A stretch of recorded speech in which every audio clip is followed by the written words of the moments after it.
Good morning, good day, good evening, wherever you are. I hope you are having a wonderful time. You can call me Dragon, and today we'll be continuing work on MonsterStone where we left off yesterday. And where we left off yesterday was that we're working on some upgrades, so why don't we just go right back into it?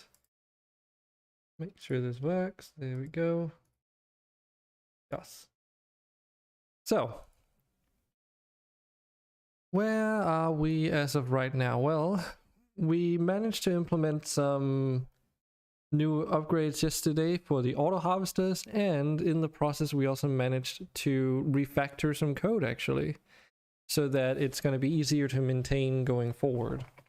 We basically had a separate sort of piece of code to manage a auto harvester that could deal with enemies and one that could deal with resources. Right, and that reminds me, we need to make sure that both are actually working as they should. So let's actually start out today by just playing the game for a little bit and see if everything works as intended. Because we only tested out the woodcutter yesterday, but we also need to test out the others. I assume those are going to work because it's the same code, right? But the monster hunter is a little bit different, so I need to make sure that one is also working. So let's just dive into a new game. Shouldn't take too long to get to the point where we have enemies.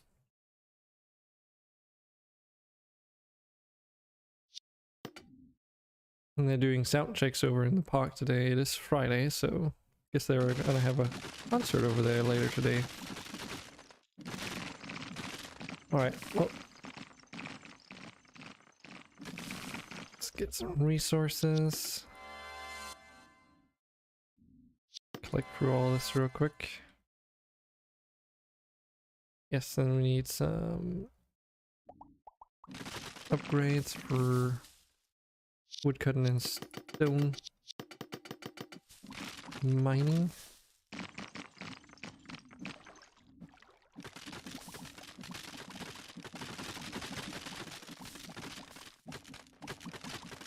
The auto clicker that goes pretty damn quickly.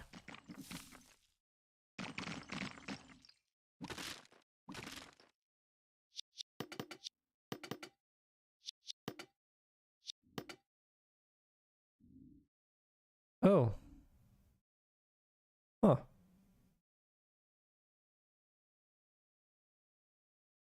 That's a happy accident.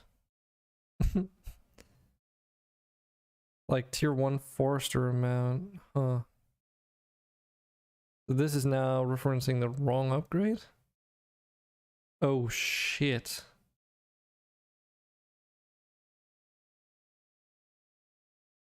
Oh.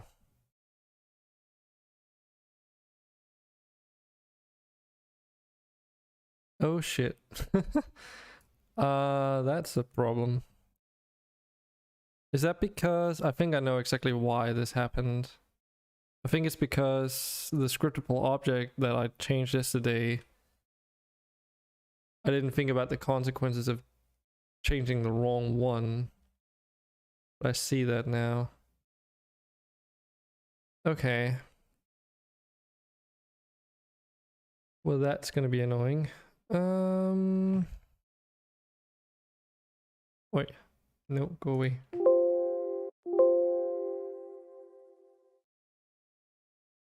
Notepad.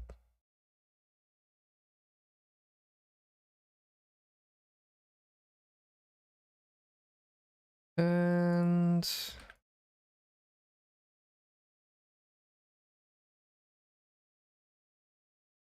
because this is the fastest way that I can think about doing this without having to like double check everything. Because it's basically we just need to swap these two in terms of the information and then set up the upgrade menu references. Because alternatively, if I don't do it this way, I would need to find all instances of these upgrades and replace those instead, which would be way worse because that's level dependent. So if I miss one quest in one level, that would still be referencing the old one, and or the wrong one, then that would be kind of fucked.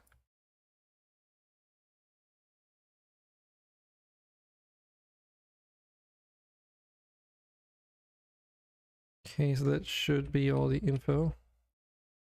Now we just need to set up the upgrade menu. And I think it should only be for woodcutting, because that's the one I only seem to remember botching up. Could kind of see that with the upgrade requirements for that quest too, because it was only the woodcutting that was missed. Let's open up our upgrades here, and the woodcutting upgrades. So we essentially just want to like... Oh yeah, we don't even need to move them.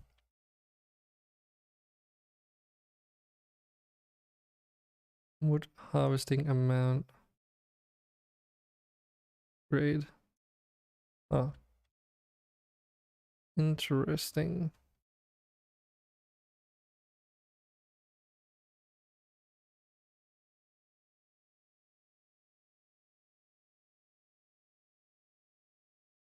Oh, right, all right. I forgot. One critical change is that, you know, the actual name.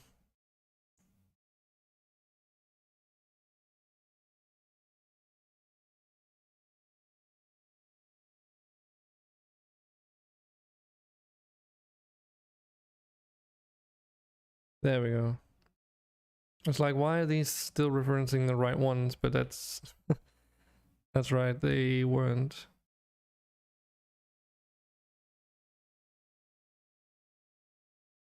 And then this is the auto.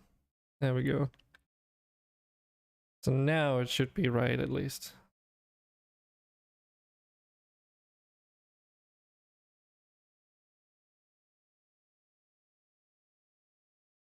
Let's just give it a quick spin, see where we stand.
Oh, okay.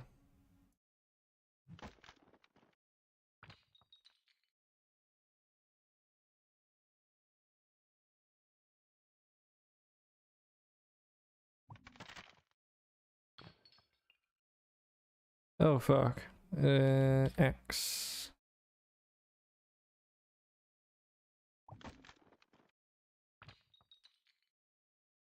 Where is it? This one. There we go.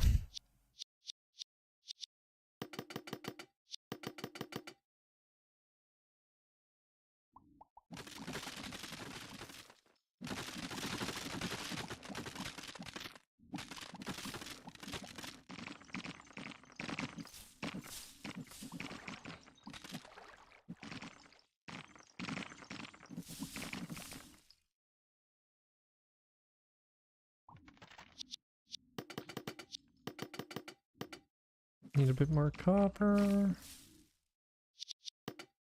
Go. Oh, right. Okay, so it's currently showing the wrong icon there because I hadn't fixed the thing I just did. But before we go and double check that one, let's just make sure that the actual combat thingy is working.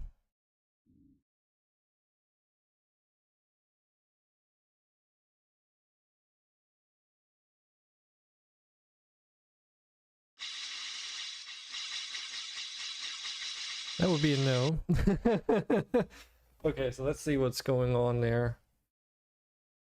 Oh boy, because it's... Yikes. So what do we have? So it gets into here.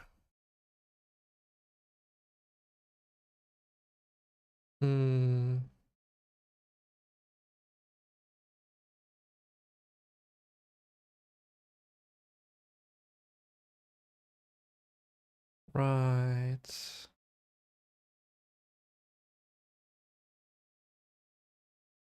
How do we do this? I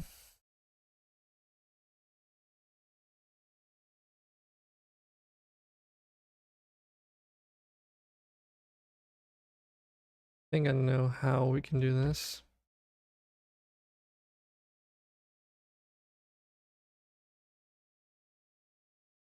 Does mean another get component.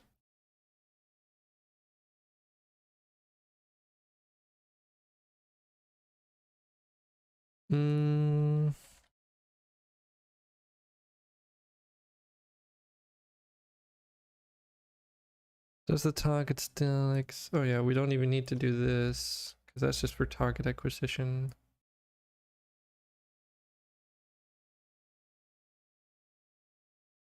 So instead, what if we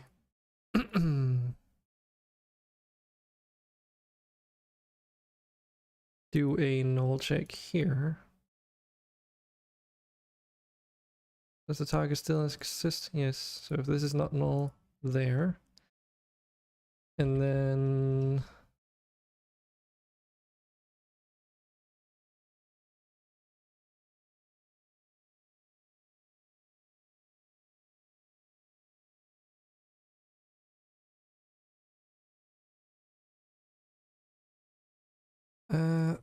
idle enemy health. I think it's like health left, right? Basically same naming convention, just with health instead. Exact same logic too. So it's like, oh, this is null. Well, does it have any health left? This is like one way I guess I can differentiate whether or not it's an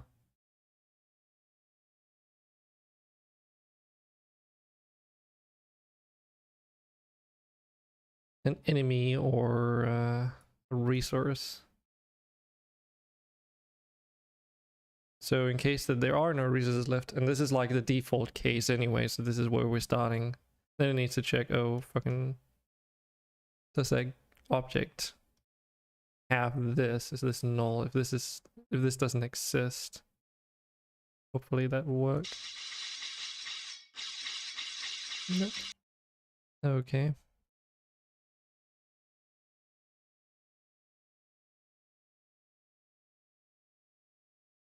No valid switch. Oh, God damn it. Oh, that's wise. Okay. Go away, wise. I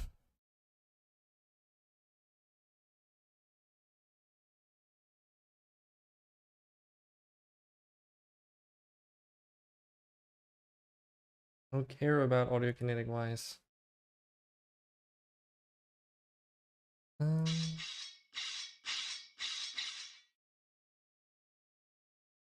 Okay.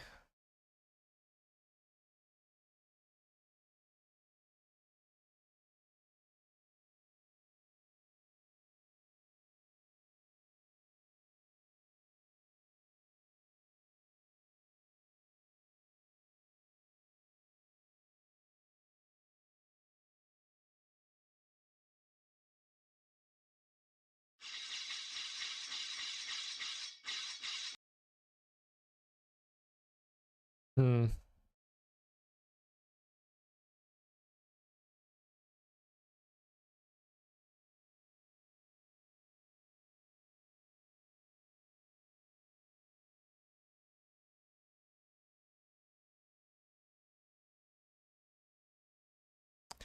Guess we can, for funsies, just do this. Just to see if this would work. And it does seem like that works.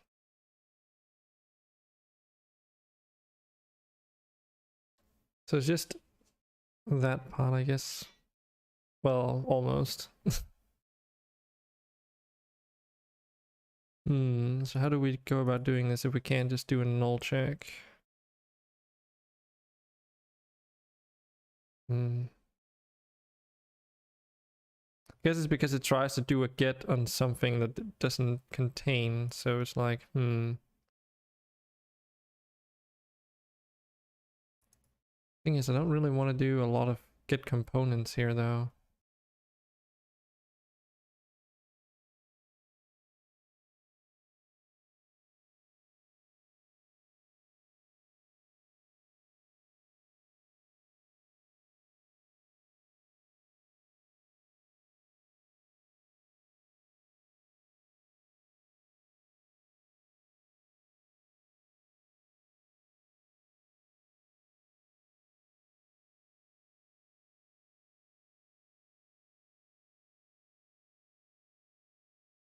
Oh wait, I have an idea.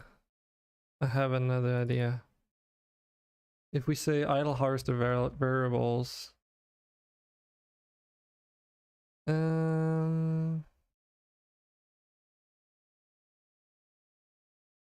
like if harvest type is equals to, because we basically just need this again. We're just overthinking it. Instead of doing a null check, we just do this instead. Because we technically define the type of auto harvester that it is.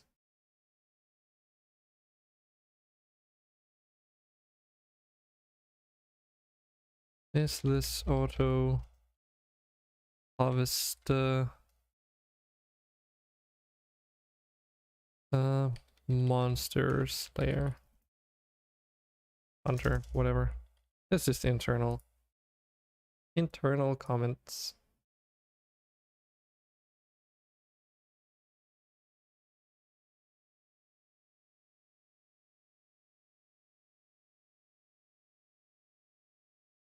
So here, if this is true, then it goes down there, and if this is false, then it goes down there.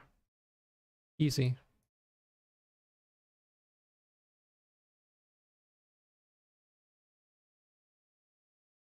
In both cases, it'll have to remove the target.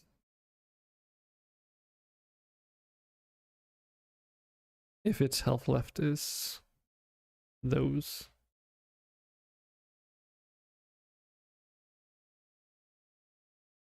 Okay, so far so good.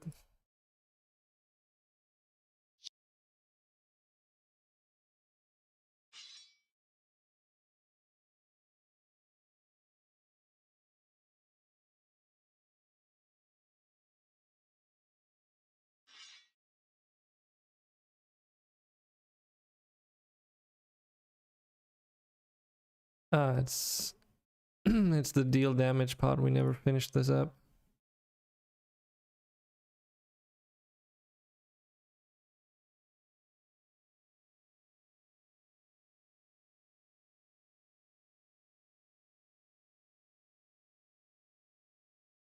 It's this logic here.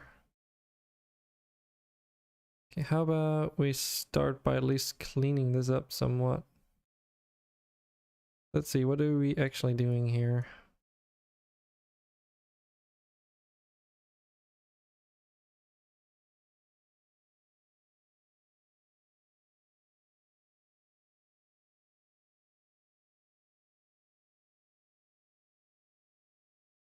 Can we clean this up in a sort of nice and consolidated way?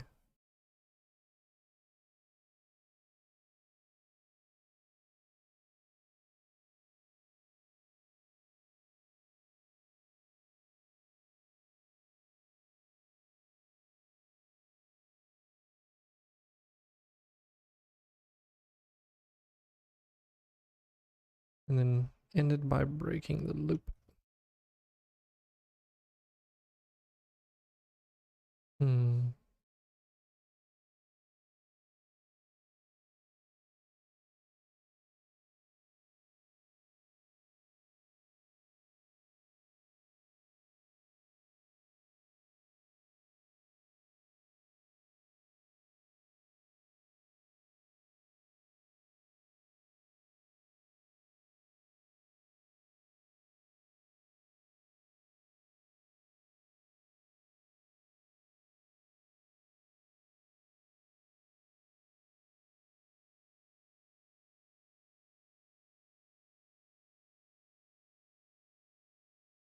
This doesn't calculate, this is clamps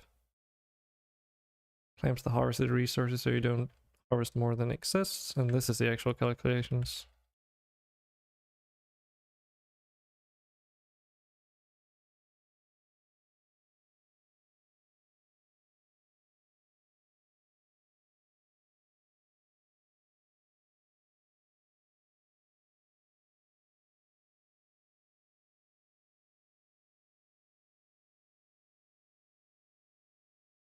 In total, because this is a auto harvester, so it does more than one thing at a time.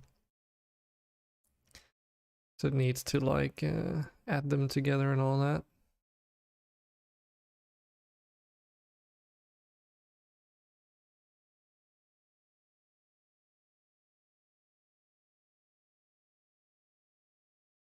This is also one of those cases where like I should probably get this item and then store this into like a local variable and do like a get thing for all of these.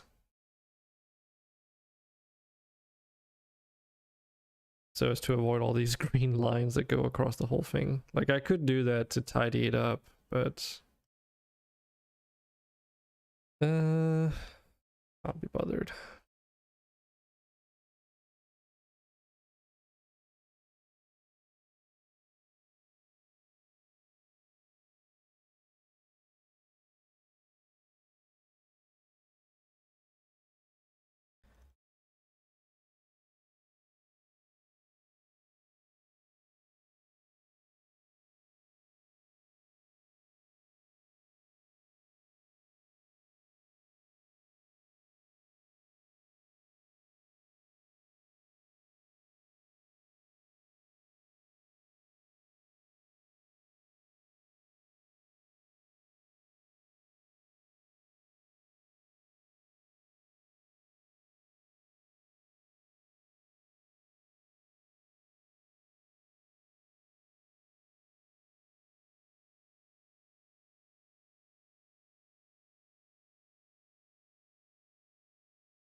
There.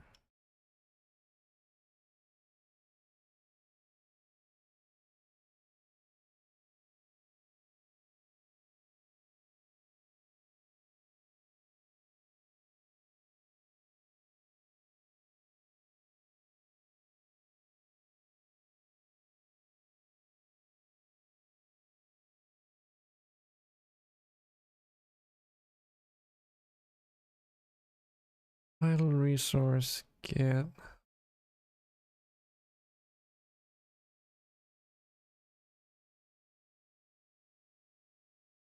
That one.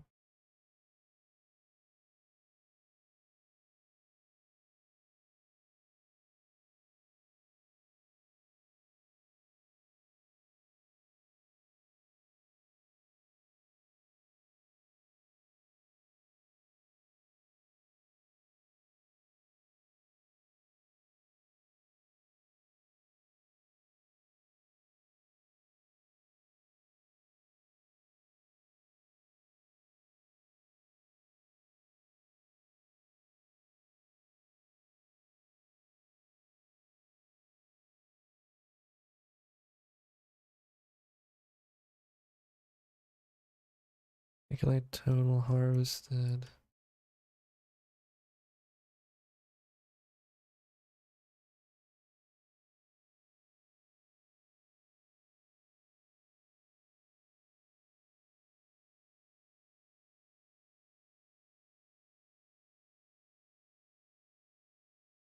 see here, how are we doing it in there?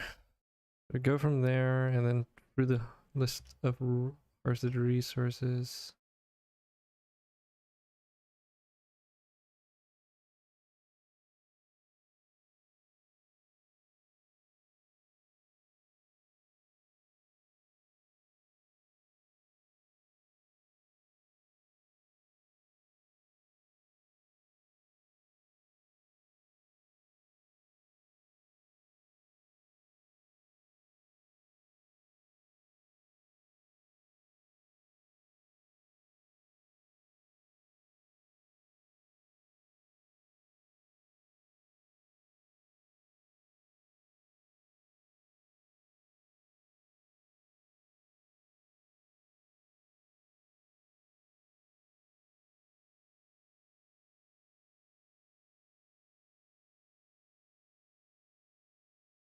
Let's see if this works. Nope. What does this say? Argument out of range exception. Hmm.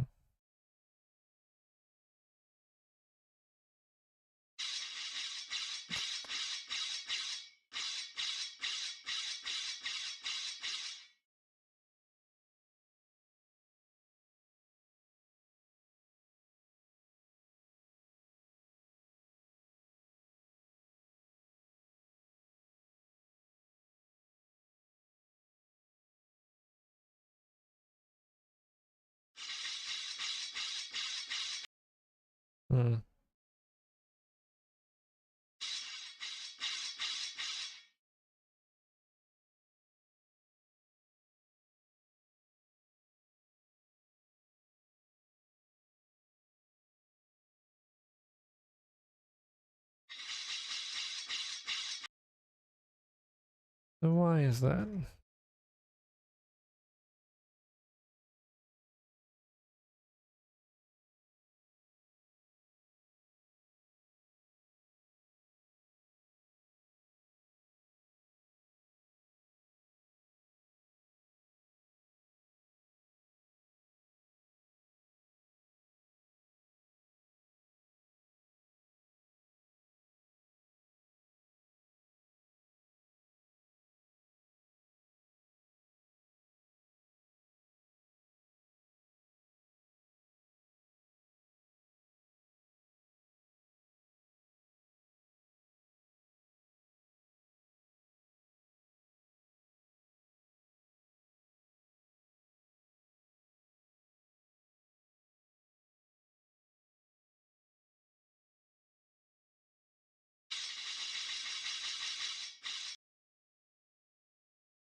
Hit item -1.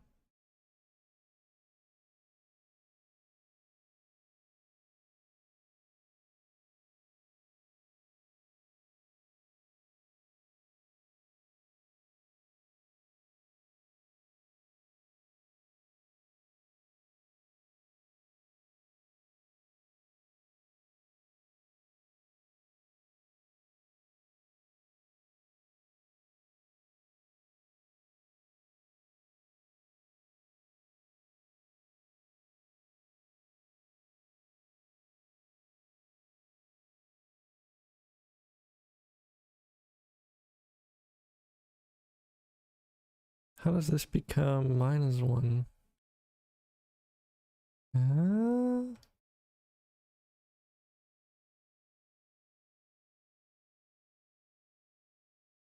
Is it because... Oh, right. It's because it's in the loop here.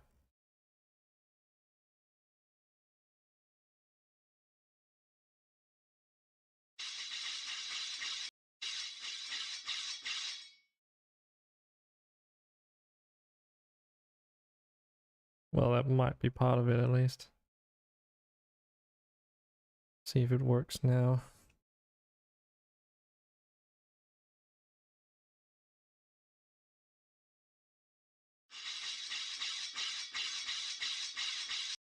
Hmm.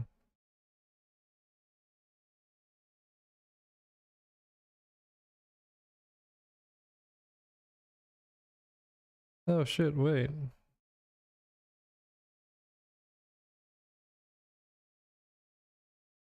Nope.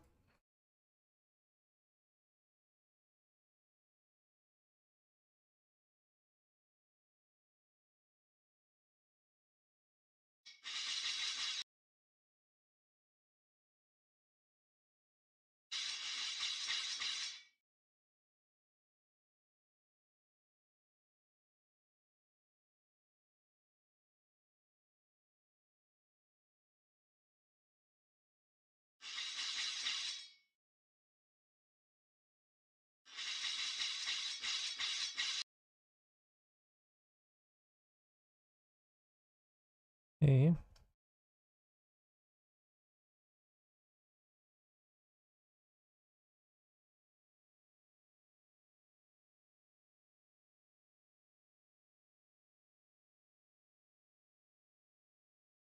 Yeah, so they don't have idle resource manager, right? They have idle enemy manager.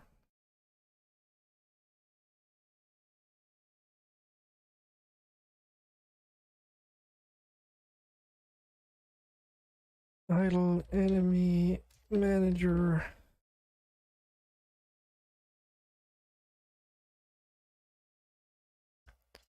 Wait.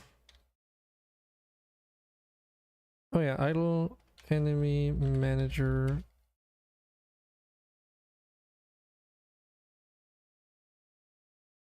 Uh,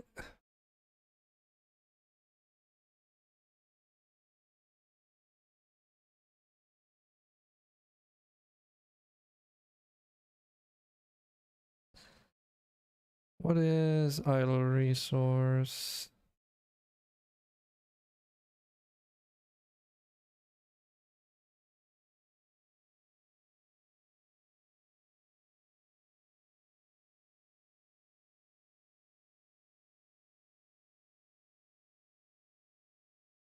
Oh, that would be. This is using Bolt. B-O-L-T, Steve. It's just idle enemy I need. Bolt for Unity.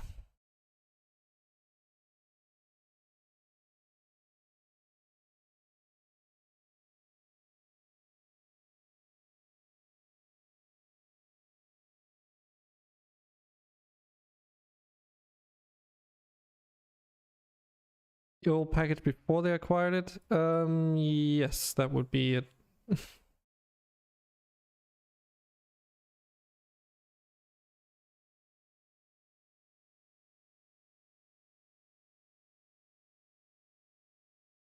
The scriptable object, I think. And then... Oh shit, what do we have in here? Resistance archetype, that's the one. Yeah, I started using Bolt like years ago before Unity acquired it.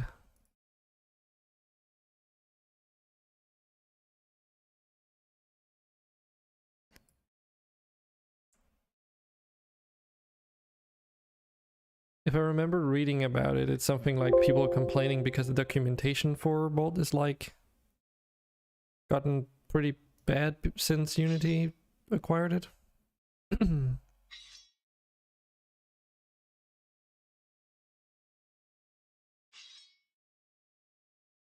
Okay, no valid switch.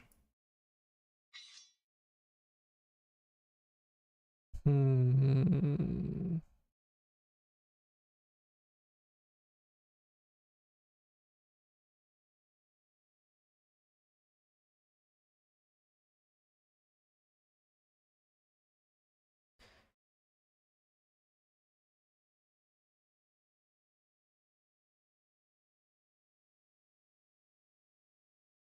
Okie dokie. Bolt is not Bolt. Why is this complaining?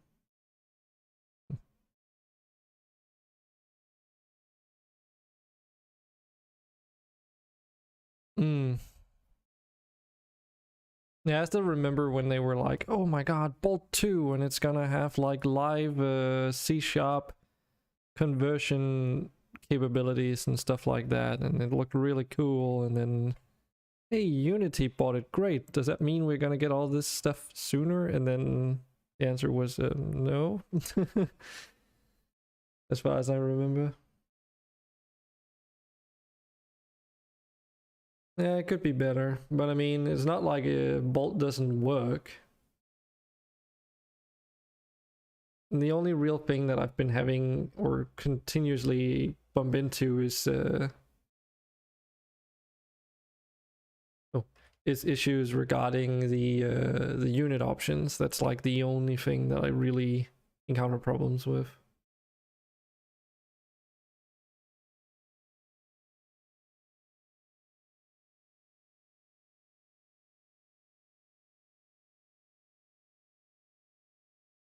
Hmm.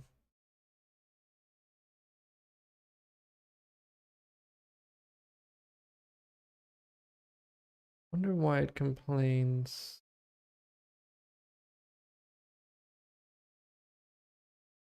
No valid switch.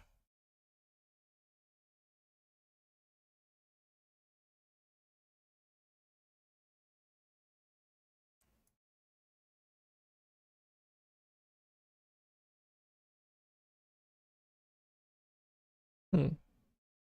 Interesting.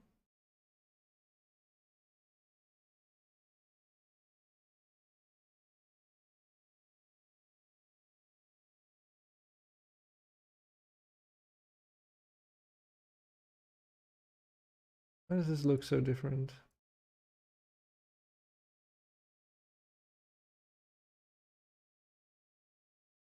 Eh?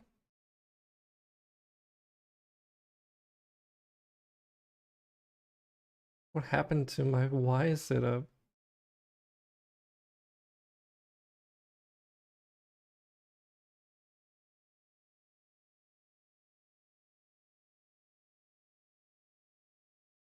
Didn't update, did it?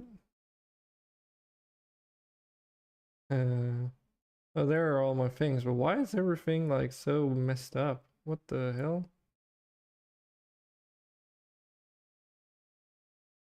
Yeah, this looks more right. Oh yeah, because the audio bus is like, whoa, yeah, okay. I see what the problem is. There we go. This is more what it's supposed to be like. Don't have any clue what that was all about. How did this work again? Oh, so let's see. We are in ambience, harvesting, interaction method. Somewhere around one of these should be the switches that it's complaining about.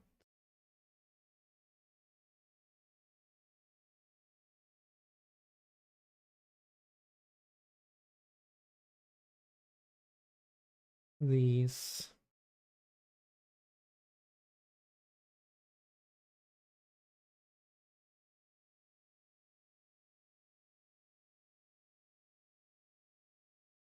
So is it because it just takes the first switch and then it's like no switch is currently selected?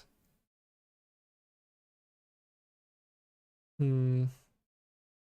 I hope not, because that kind of ruins the way that I've implemented this.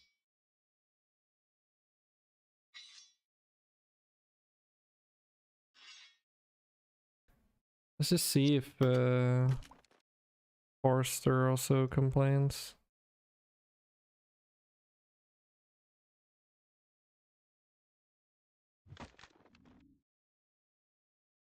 Hmm. does.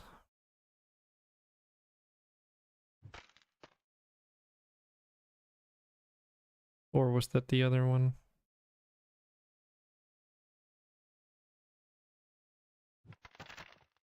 No, so this one does not complain.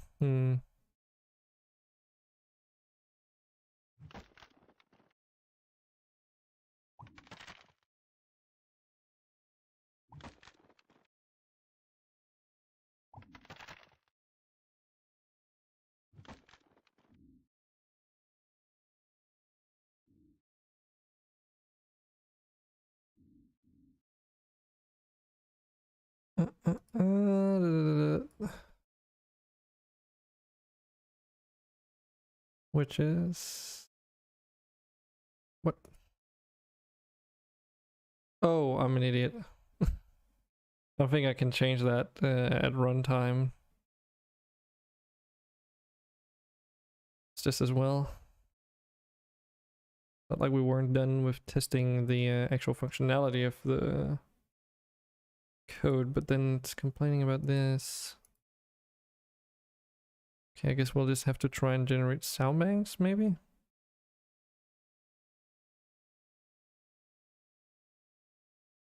Like, it's not showing anything in here. It's been like a couple weeks since I've touched Wise.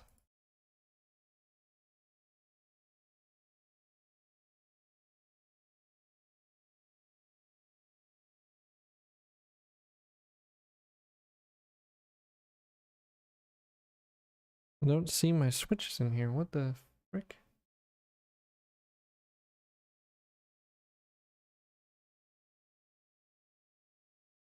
Bum bum bum. Bum bum bum bum. Generate all.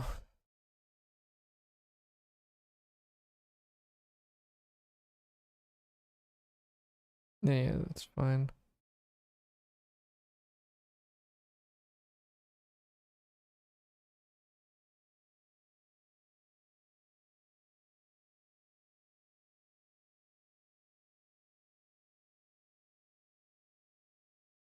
Why are the switches not appearing? Is it because...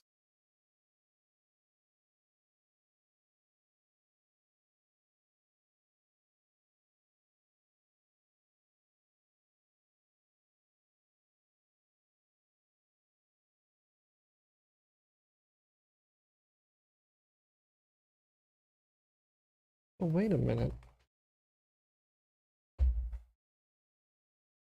What does this say?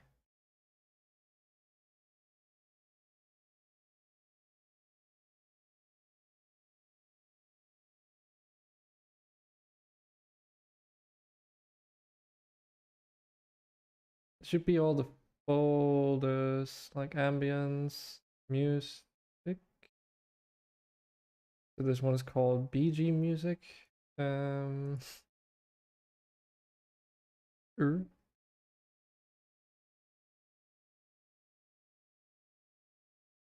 Oh, those are the events. There's BG music, SFX, UI.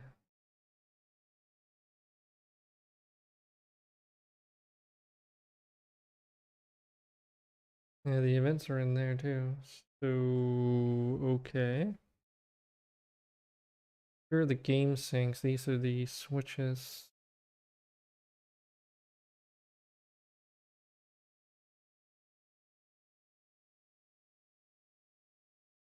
Yeah.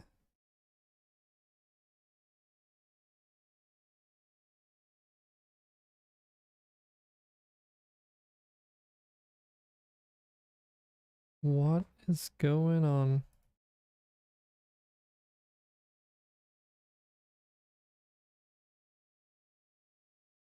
Oh, this is not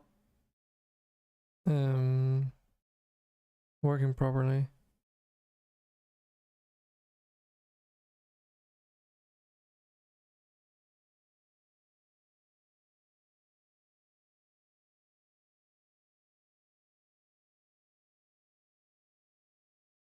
The wise picker is just blank.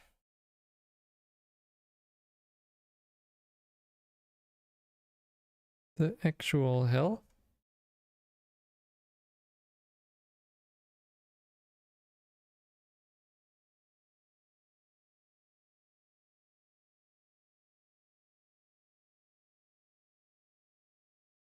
If I refresh project, nothing happens. All my drop down menus are, well, no. This one does have the stuff for the events. Oh, okay, never mind. It's only the, where is it? No, it does have the events, so those are showing up, but then what about the rest? Where are my fucking switches at, yo?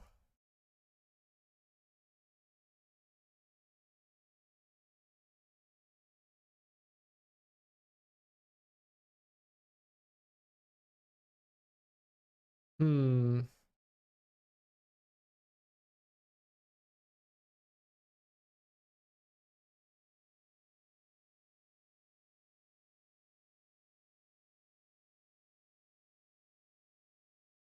Well, that is kind of gonna make this annoying to try and debug. Might have to restart the whole project then if it keeps, well, not working.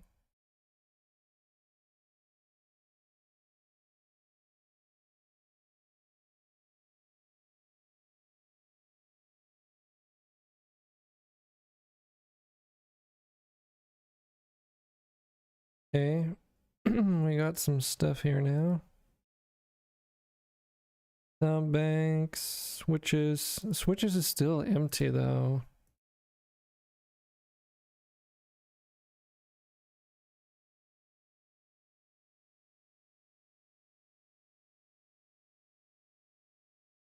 It's like they're set for places that I've set them in the past, but and that might still be working. I'm not even sure. Hmm.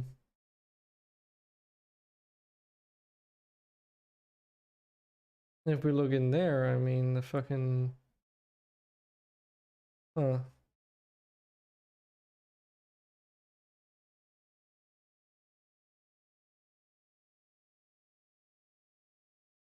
And you don't just add the game syncs. Okay.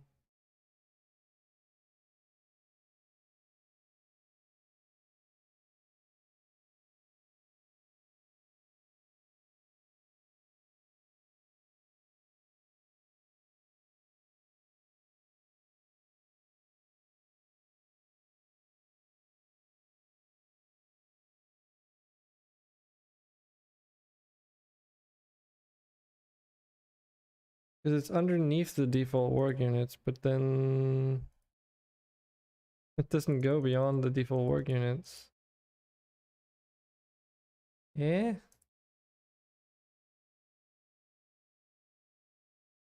Why are you not showing up?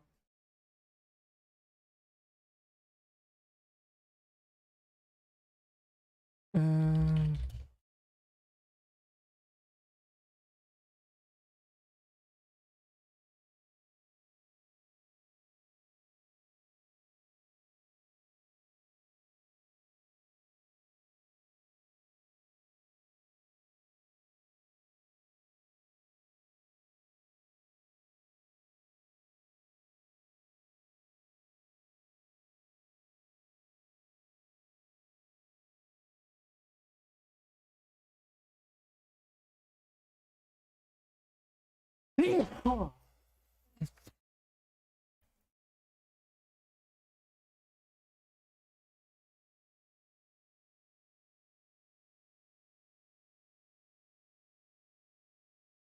hmm.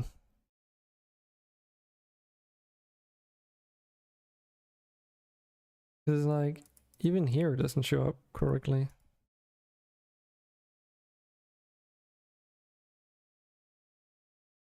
What the actual heck? Okay.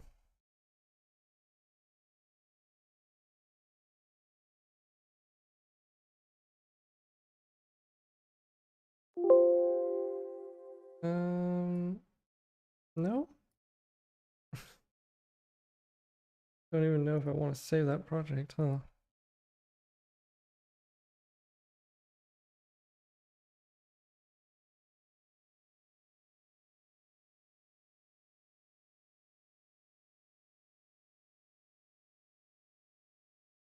Like odd because I haven't touched Wise, like the version of Wise. I haven't touched the version of Unity either, and I haven't touched anything of the fucking sound libraries. So why is it not working all of a sudden? That seems a bit odd.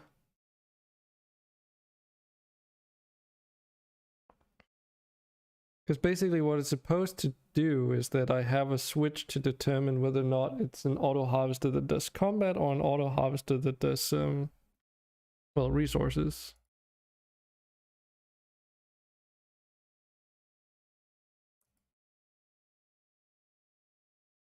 And also whether or not it's auto or manual. Or something like that. I can't remember exactly how it's set up because it was a bit finicky to get working.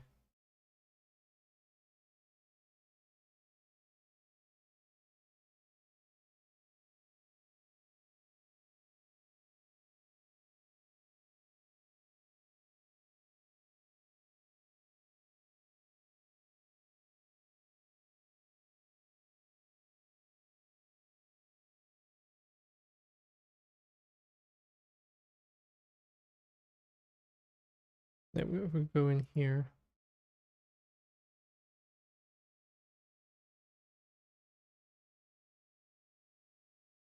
Hmm.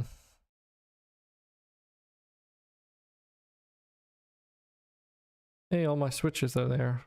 Thank fucking...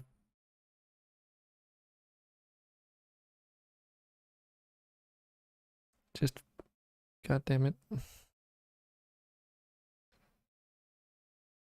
I wonder what caused that to happen. There we go. Okay, so it was just a restart that was required. I could have fucking sat here like for another hour and just cursing at this shit. Okay, well... First things first, I suppose. Test if that error message has always been there or was literally just a side effect of whatever reason it didn't load properly. It could be a thing. Could it be because I'm wondering if it could be like a thing where I was trying to open Wise and Unity at the same time, not waiting for the Wise project to be open and then that causing issues. Maybe. Because that's like the only main difference.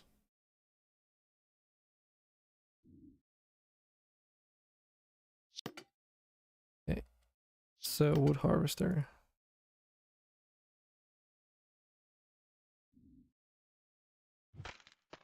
Okay, yeah, now it doesn't complain. Gotcha.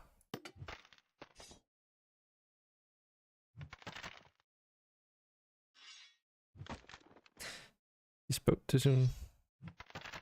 Okay, so the monster hunter has an issue with this.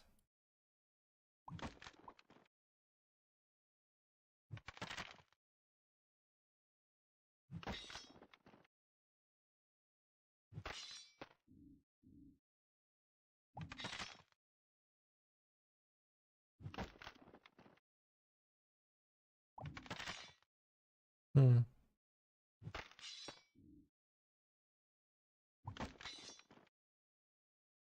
Question is if that is actually a problem. I mean, producing errors is obviously a problem of how those are handled.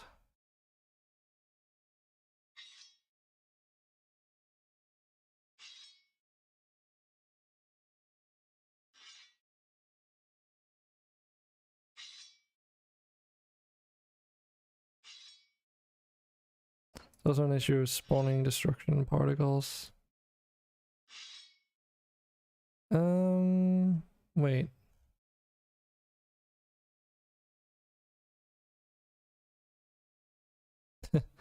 Well, I can answer that one. That's just because it's hooked up to something it shouldn't.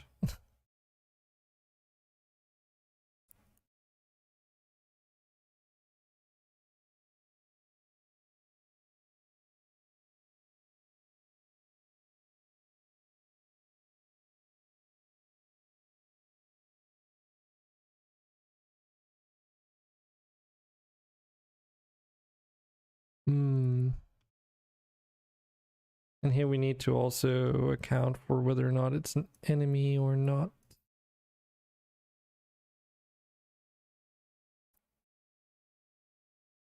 Idle enemy manager. Direction. Particle effect.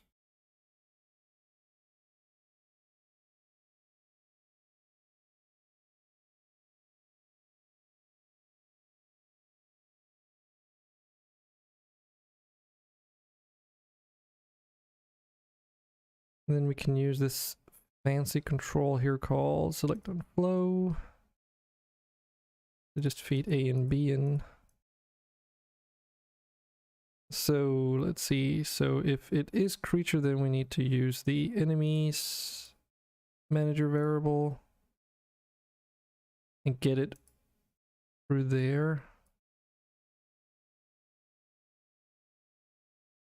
And then we pass this on to here.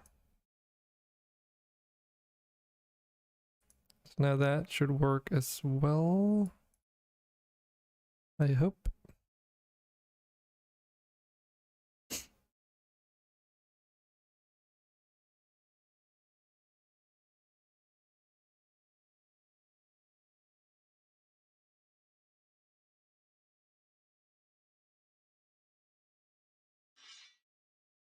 Uh-oh.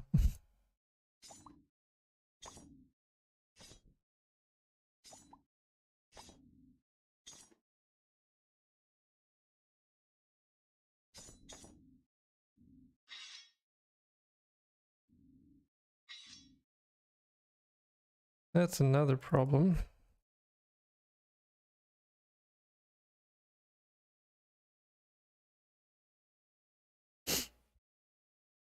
Is there any health left?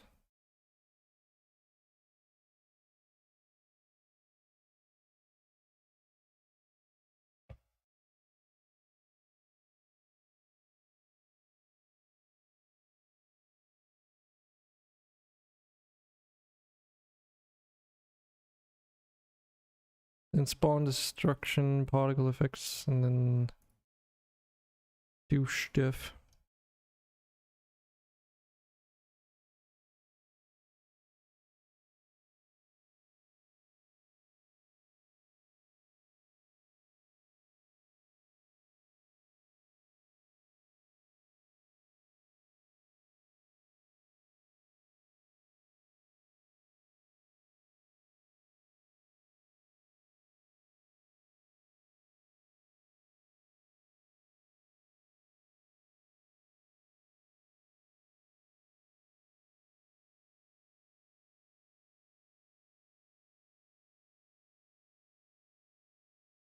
Could just be that something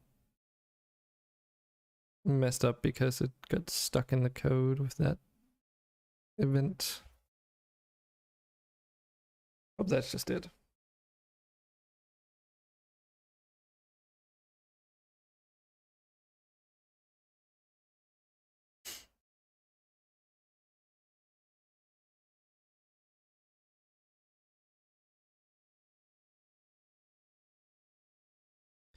Come on, Unity.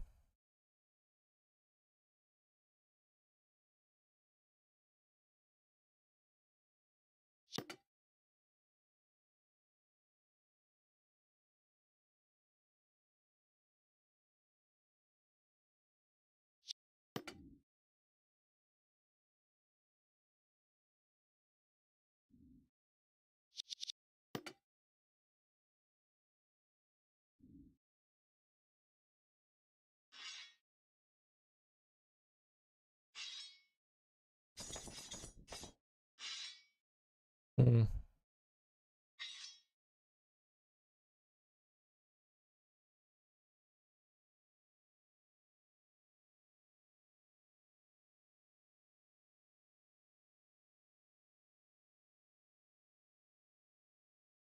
It gets to this point.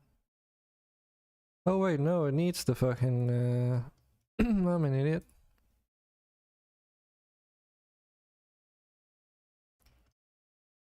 It uses that input to get the yeah.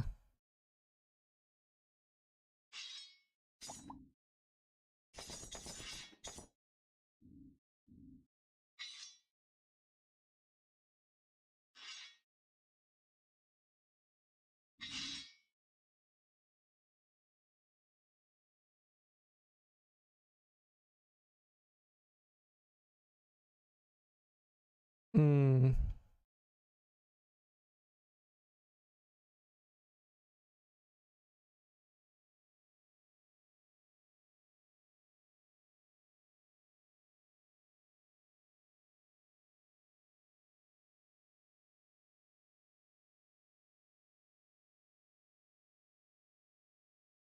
Ah, this is really dumb. So it's again with this idle resource manager.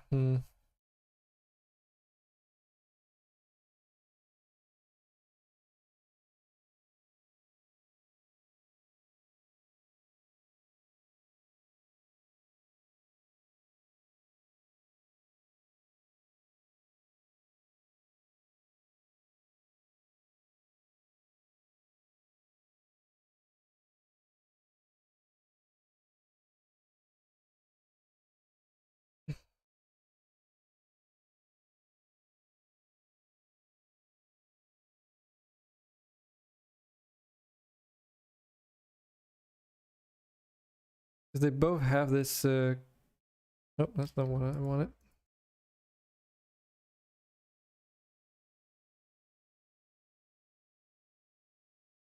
This calculation for the collider bounds, which are then used to dynamically scale a particle effect so that it fits the object no matter what it's set to, without me having to, you know, go through every single model and then do it.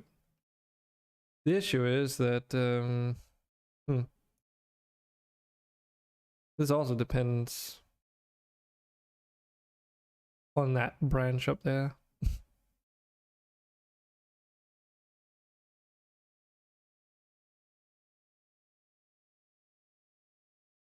How would one do this?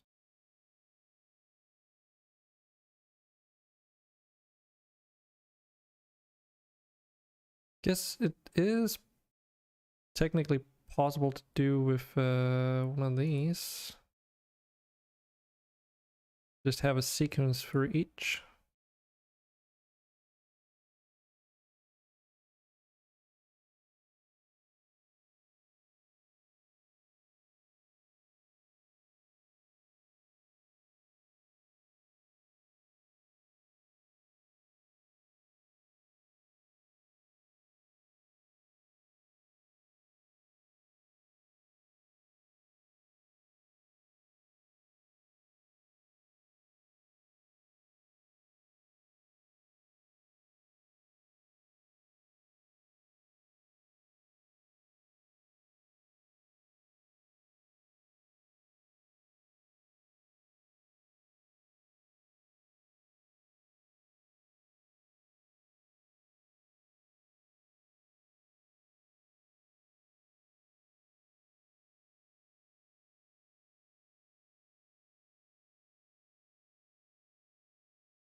Let's move some of this stuff around, trying to manage it a little bit better.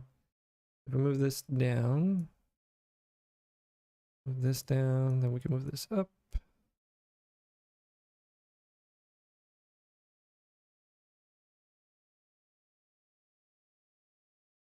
Because it's like A track, we need to do this. And B track, we need to do those things. And finally set the local scale.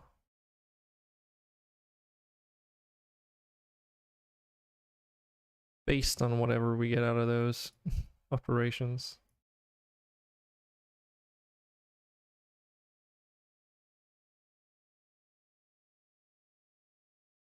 Okay.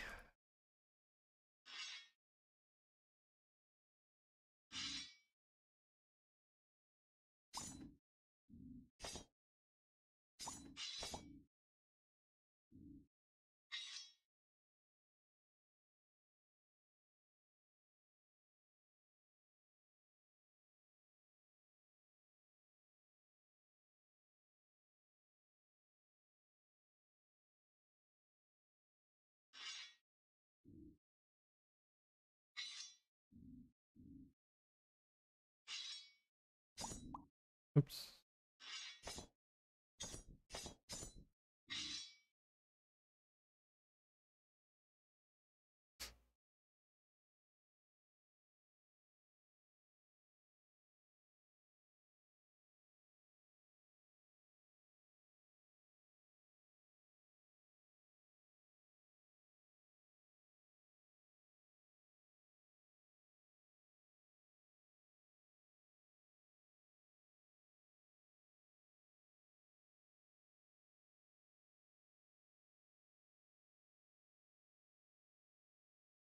I feel like I'm missing something.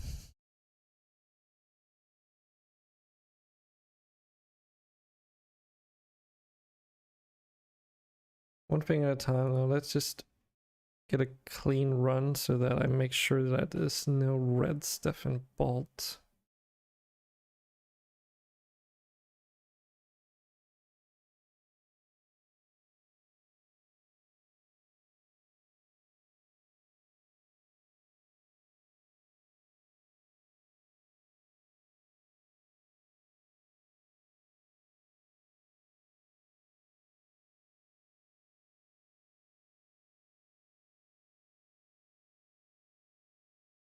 Come on, Unity.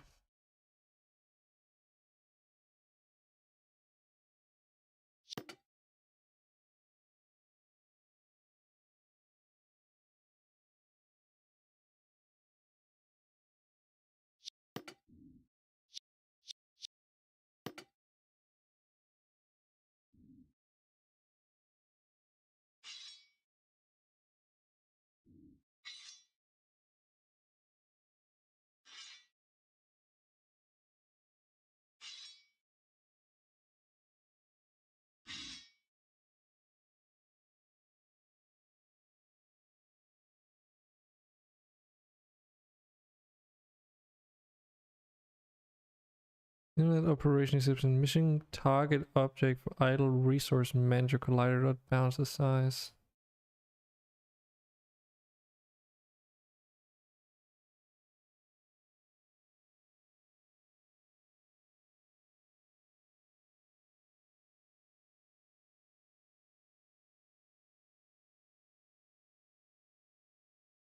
Oh shit.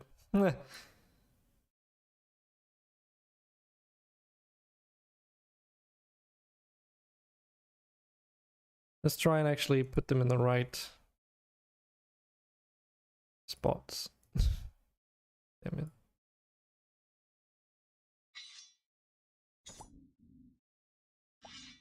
Hey.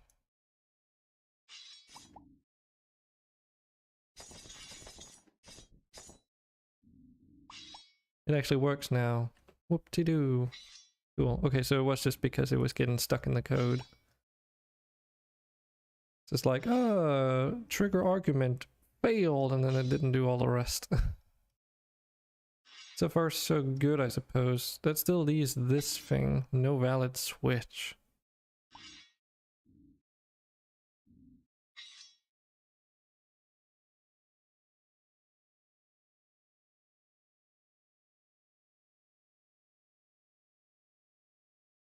Hmm.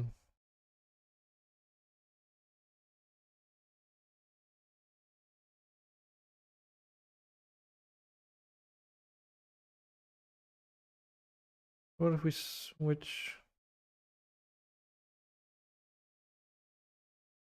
Wait, is this broken again now?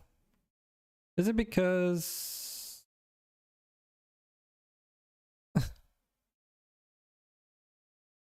So does it just break whenever fucking Unity just throws a hissy fit?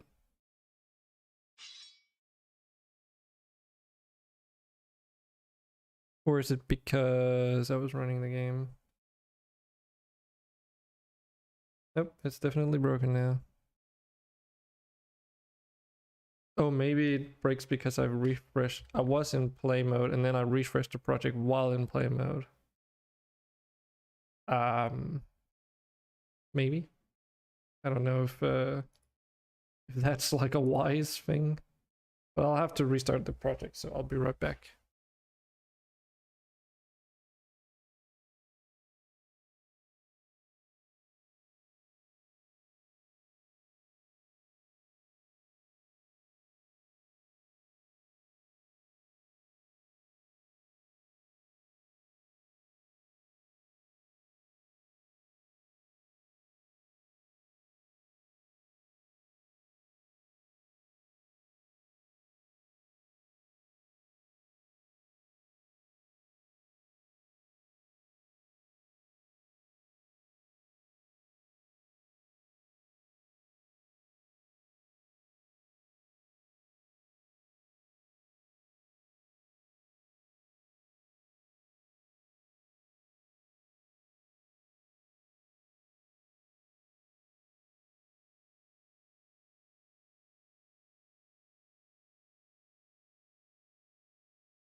Didn't seem like that took an awful long time, so that's good.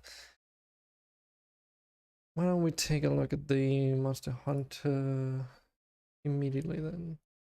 Also, let's change the harvest delay to free for all of these.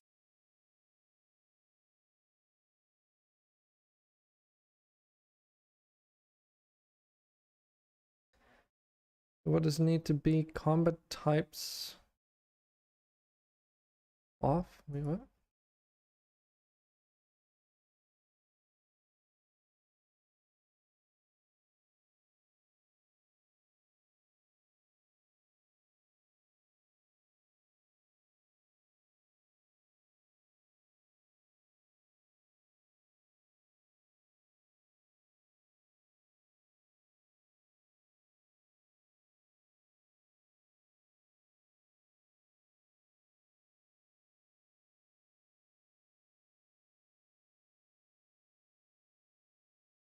I have no memory of how this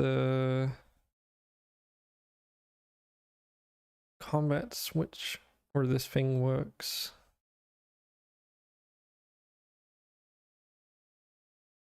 I remember it working pretty well for the manual harvesting because of how it switches.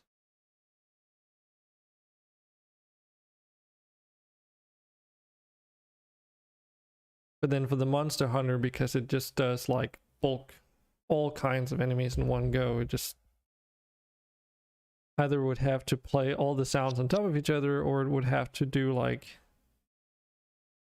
a mixing of sound effects based on the different types of enemies, or just what I wanted to do, which is one generic type of sound.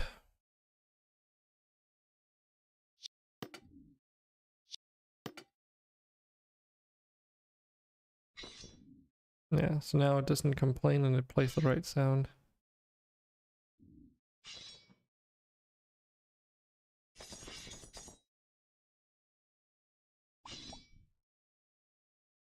Cool. Okay, that is one more slight problem out of the way, or a couple of them actually. Okay, so what's next on the menu? Let's take a look at our stats manager.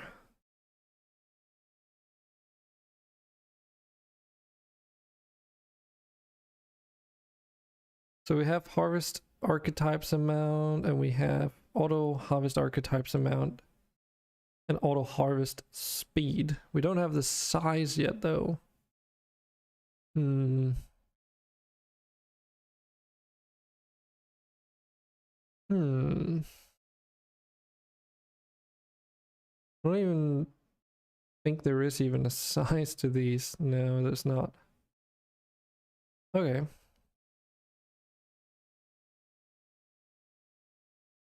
Um,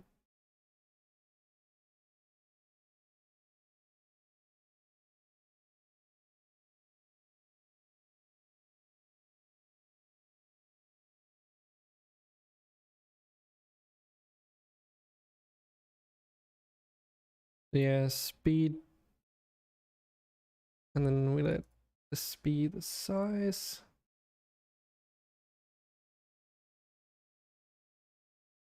Just call it harvest size.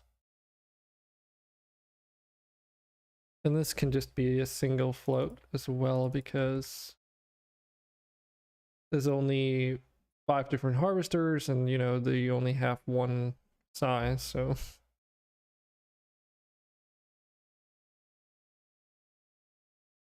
hmm.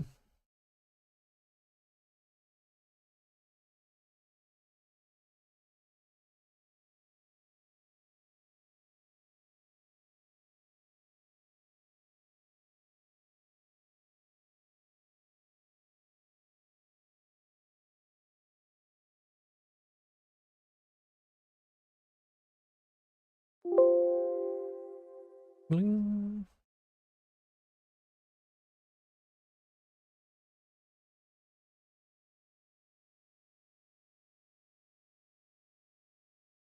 Let's update those unit options.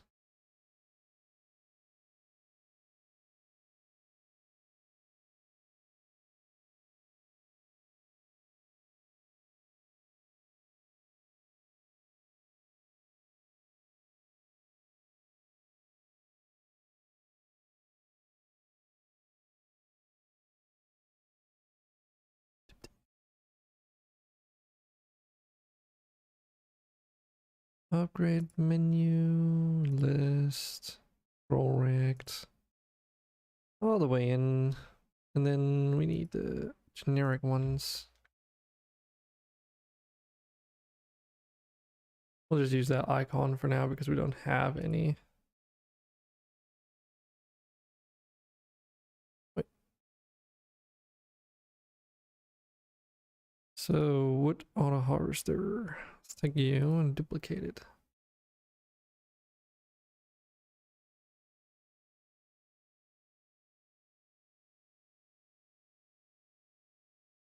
And this is not a speed upgrade, but rather a size upgrade.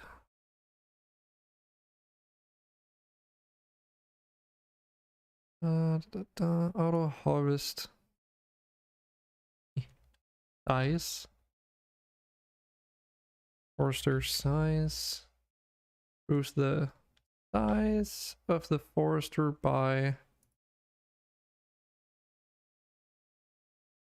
whatever's per thing.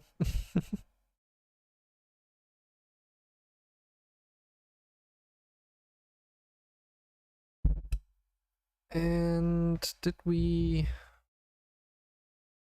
Oh, right. This is also something we should probably do today. We'll make this type of upgrade work first and then maybe look at it. Stats manager. Yeah, so we already have the size stat here.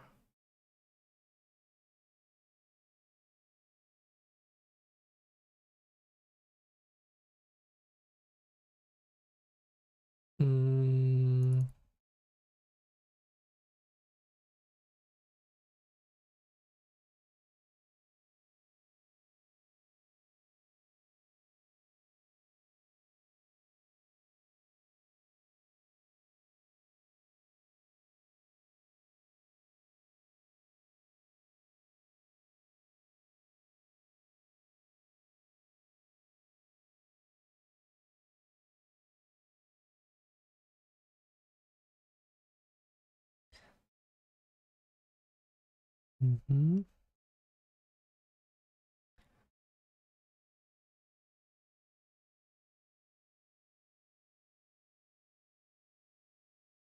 Mm.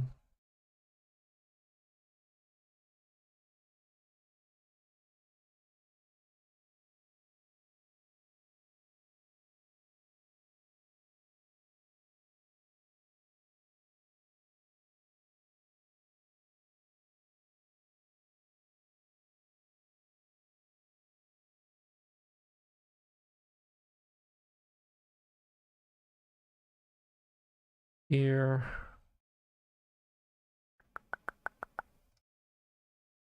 Like usually I really don't like using update whenever I can help it. And in theory,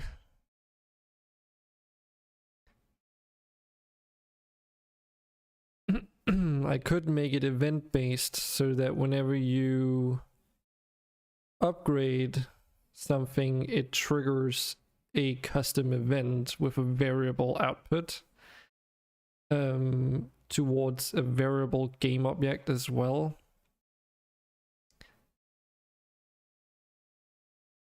Bomb. So that beyond incrementing the upgrade value, you can also use it to send events. And then if it's left blank, it'll not do that, because in some cases I don't need to send the event, since it's like, oh, it changes a value that is, you know, only is used every time you left click, for instance.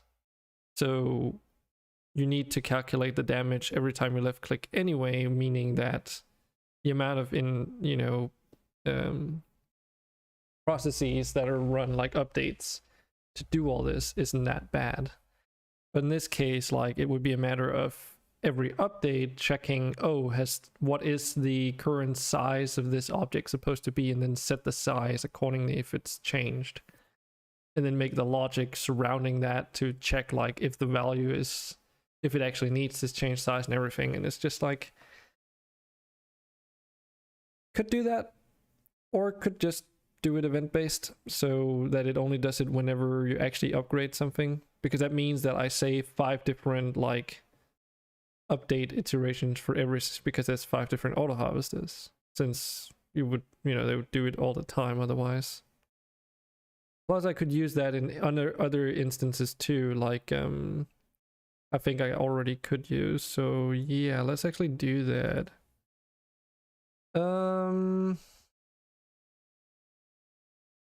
So that means upgrade element variable will need 2 things.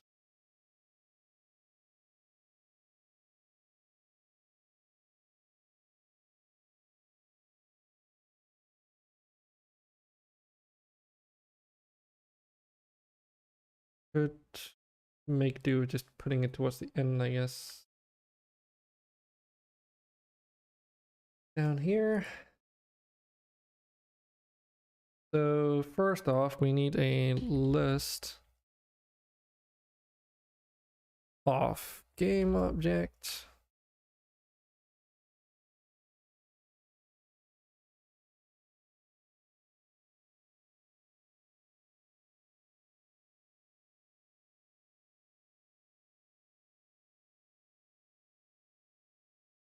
I'm just thinking if I want to make it a list or if I don't want to make it a list. I think I want to make it a list.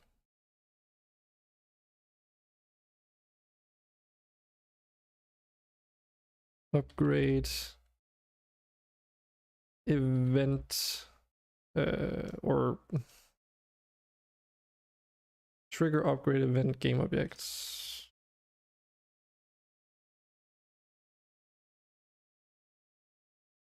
That's what it is. It's an event that triggers an upgrade on a list of game objects. So basically, if I do this as a list instead of a single game object, we can do something like say, oh, this upgrade actually upgrades multiple game objects with the same trigger basically.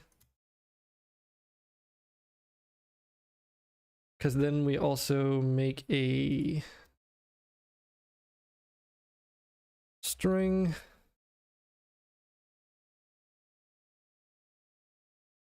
And then that is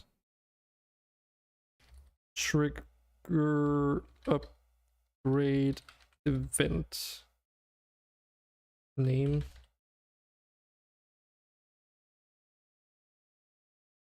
So essentially we can to a list of for each game object in this list send out an event with the string here, and then wherever those game objects are, make the local code to receive that game that event, and then do things based off of it. And then if I have one game object that can receive multiple different types of upgrades, you just make different event names, because you have different event names for it. You can have different event names for the individual upgrade types. So we could do that for things like damage calculation and such. Because right now it's recalculating the damage whenever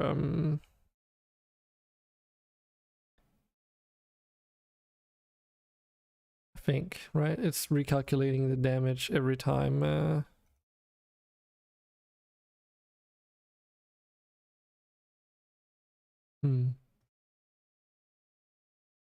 Oh, true. We were even like actually in here doing the upgrades as well.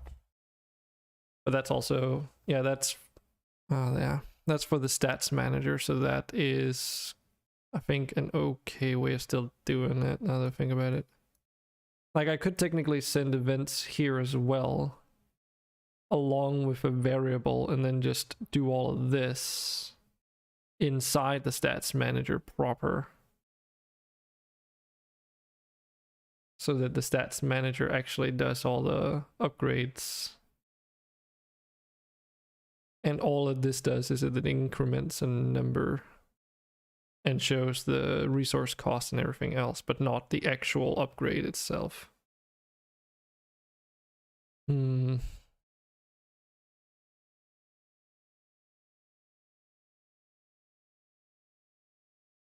this is that thing where it gets a little bit extended.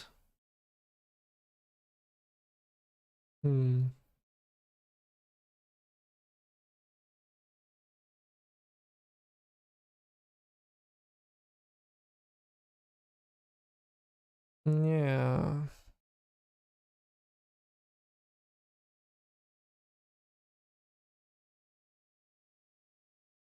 Because I could pass along in an event this idle element upgrade here, which I need for getting this upgrade type. And then just getting it on the stats manager. I think we might want to do that actually. Okay, first things first, let's just update the unit options. But yeah, I think we should do that, because then I can put all that in a super unit inside the stats manager itself, which currently all it does is just initialize the lists to store all the stats and nothing else.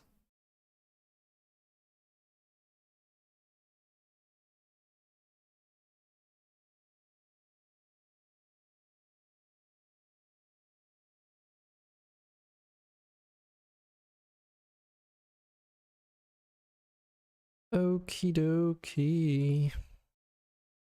Let's just for funsies take all this, because everything else is just upgrade costs, so nothing in terms of all that matters for this. And yeah, in here we have like all that stuff.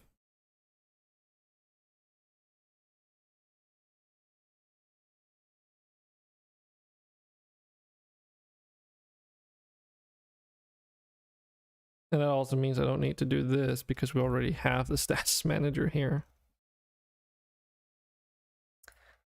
And let's go into, it's events, right? Yeah. With one argument. Because then we want to do this instead.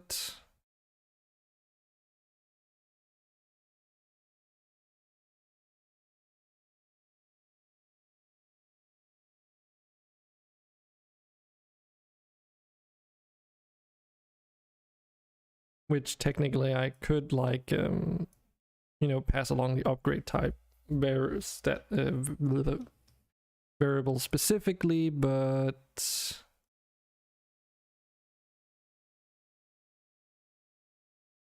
yeah, then we don't even need to do all this stuff. Well, at least this, because the list is on here. Calculate amount upgrade element variables. So that is okay. So we do need the upgrade element variables here again. I could store that as a temporary variable here too, just to make it cleaner.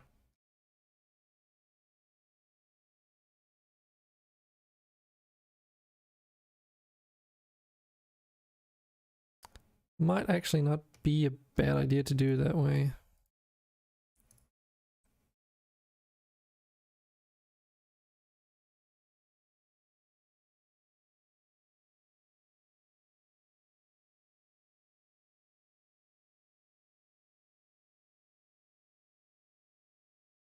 So what do we call you? This is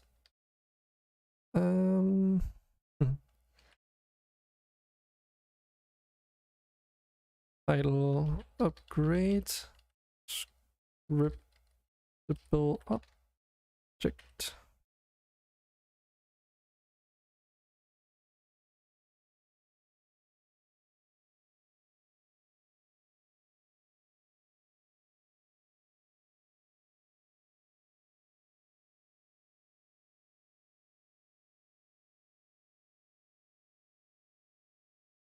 Okay.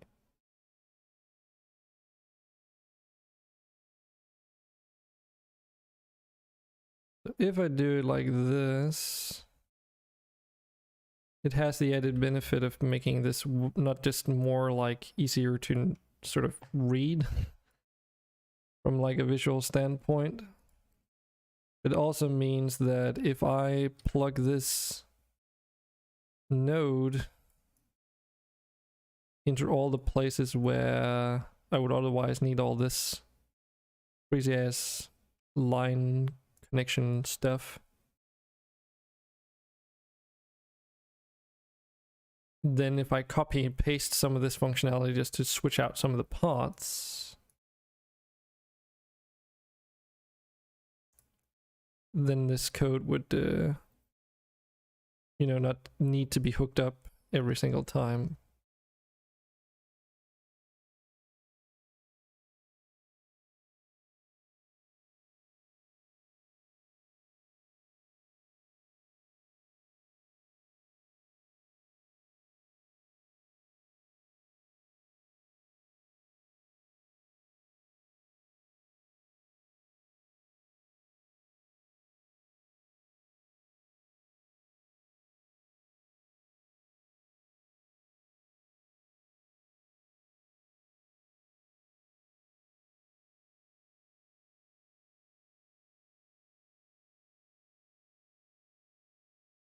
Okay, I might need to recheck some of these things.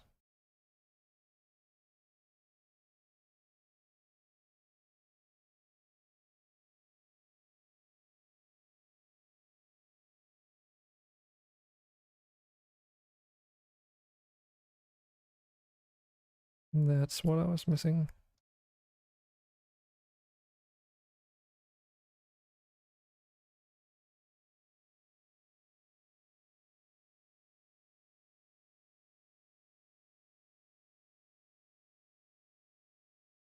Hmm.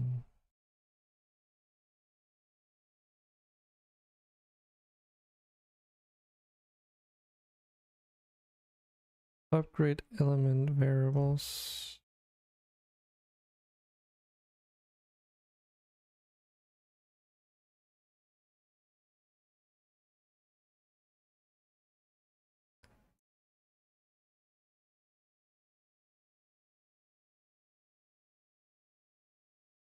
Upgrade elements.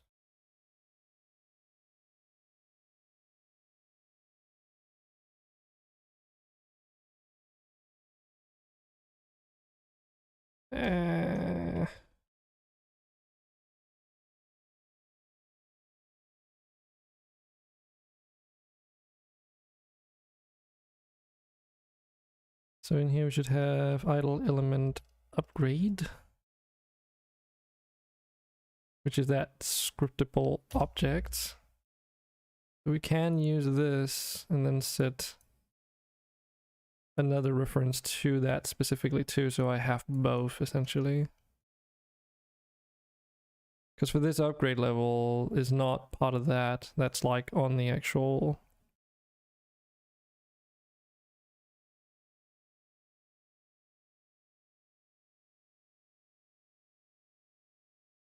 upgrade element variables.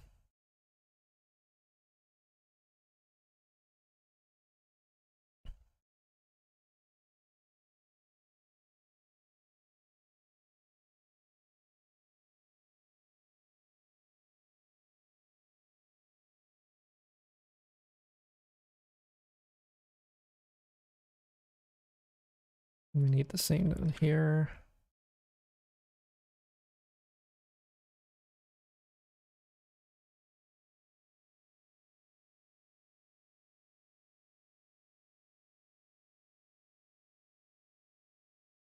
Okay, so far so good. And then we need a sequence.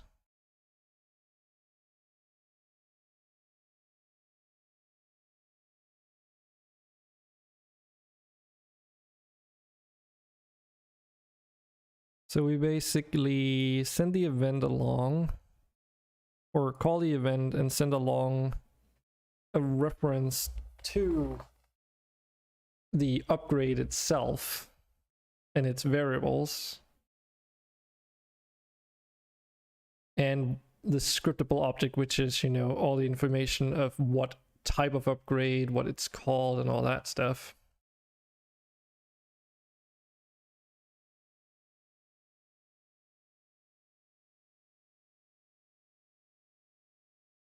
And then we check what kind of upgrade it is, and then based off of what kind of upgrade it is, we update the specific types of lists that exist within those groups of categories or whatever. Like auto harvest, right? And manual harvest. These are both amount upgrades. And those two up there.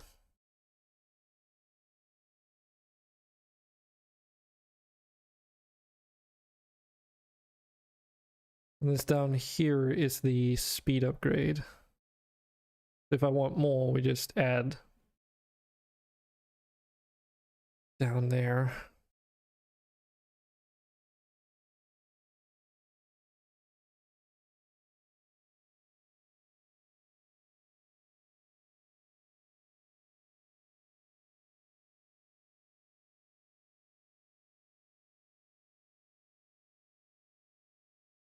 So far so good.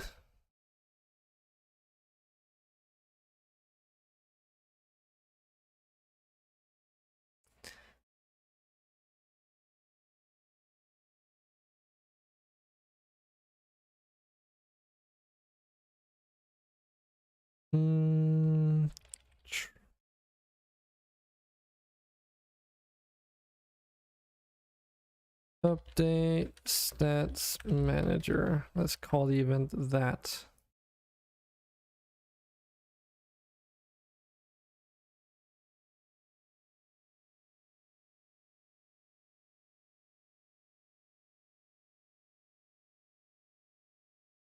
Because then we should be able to here instead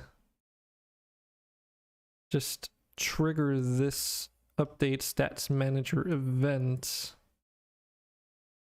instead.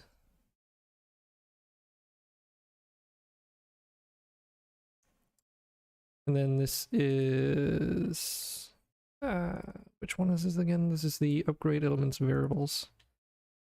Elements variables, and then we need the stats manager reference. Not set, goddammit.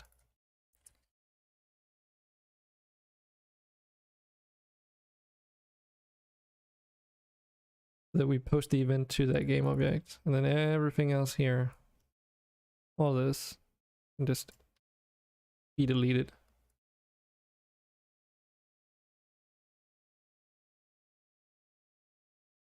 And we need one argument as well.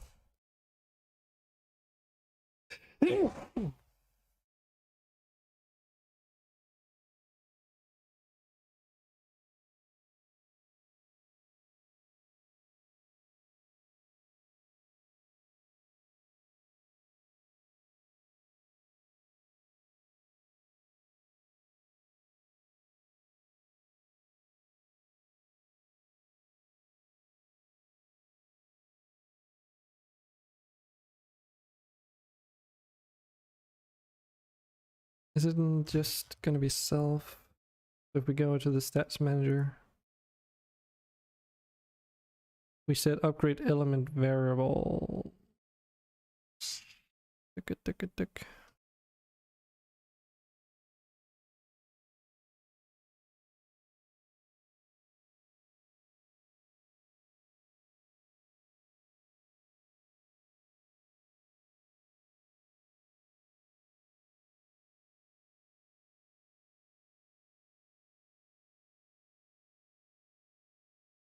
Upgrade element variables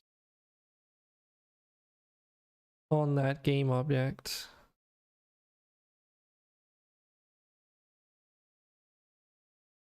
It's not variables, it's actually game object.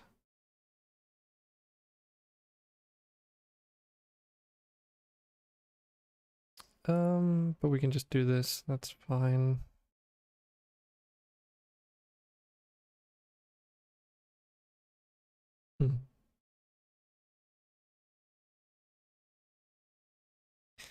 This is gonna be fun. Oh, maybe I can just do upgrade elements template. These are all the upgrade element templates. Change the name of them all. But yeah, just have all of these, and then if I do this, are they still selected? They should be, yeah. And then we just take the stats manager and apply it. So now they all have the stats manager in there assigned. It definitely beats having to extend all the fucking hierarchies. The first are good.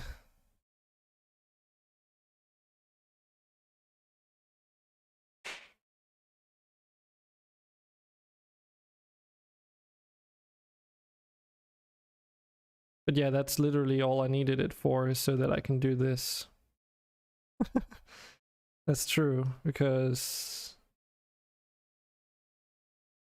before, when we had all that code in here, then I was going through the idle clicker to get the stats manager, but we don't even need to do that anymore. Don't even need to get the stats manager more than once, because we set it to a variable now. Really hope this works first try. That would be pretty good.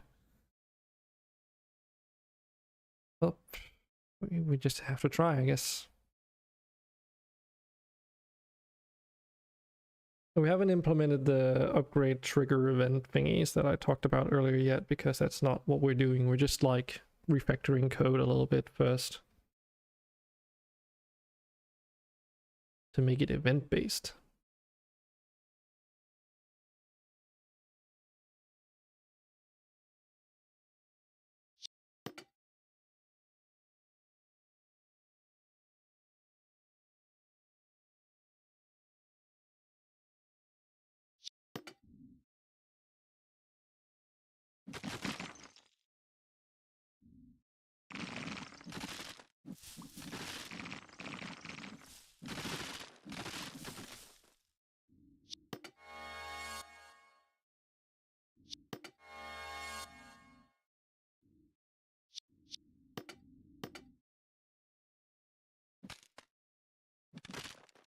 That seems to work.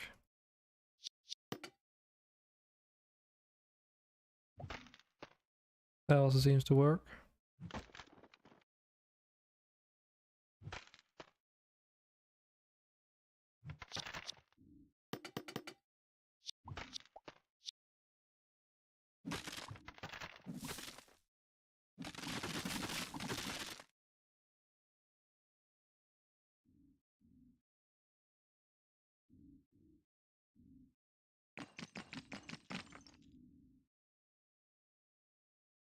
Awesome.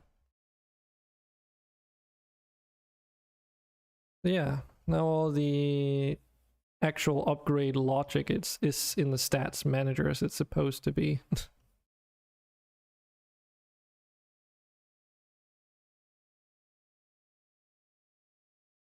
So we both initialize all the lists, and then we also actually apply the upgrades to those lists. So far, so good. So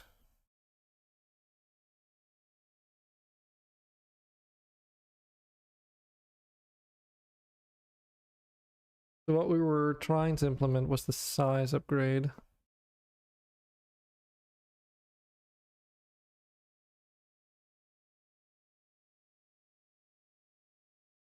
So let's just do the woodcutter first. So we want to add the woodcutter to the list of game objects. Trigger upgrade event name.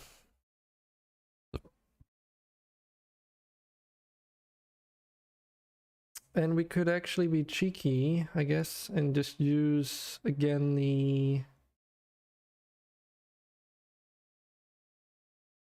auto harvest speed string from our actual script. Like the actual variable name that we are actually affecting to. Auto harvest speed.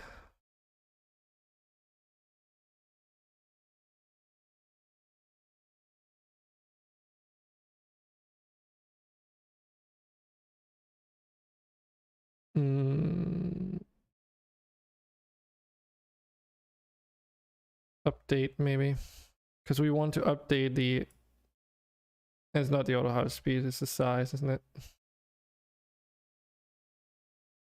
Size.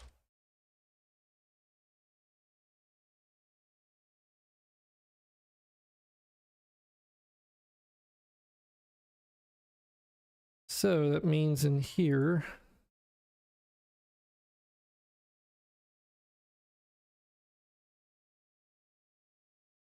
we do an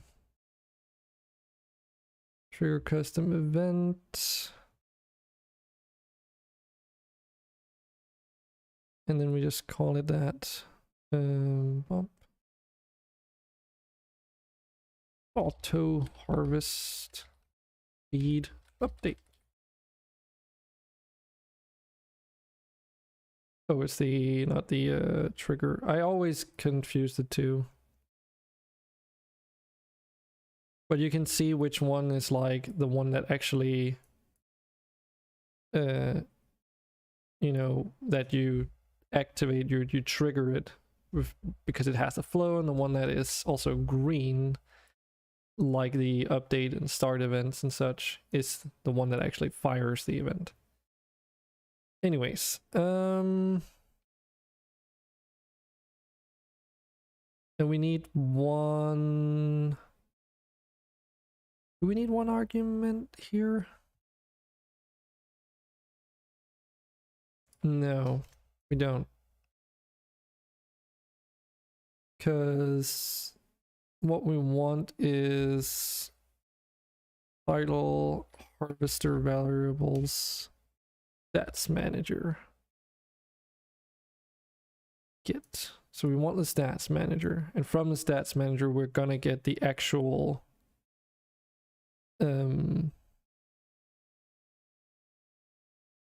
upgrade that's specifically targeting this one.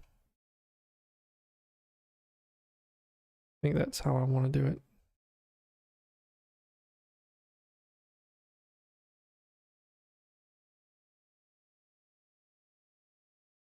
I did fucking write the wrong one too again. Nice.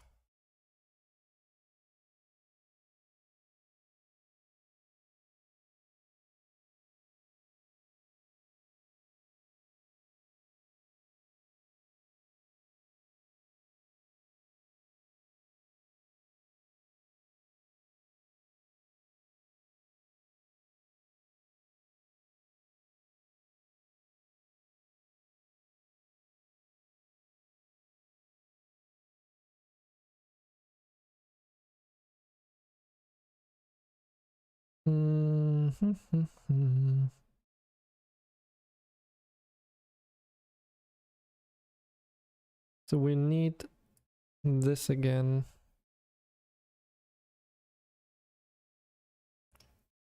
This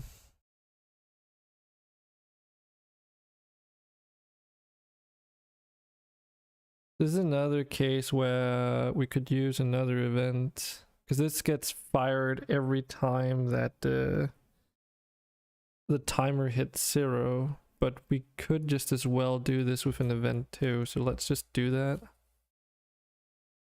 Because we have all the logic here.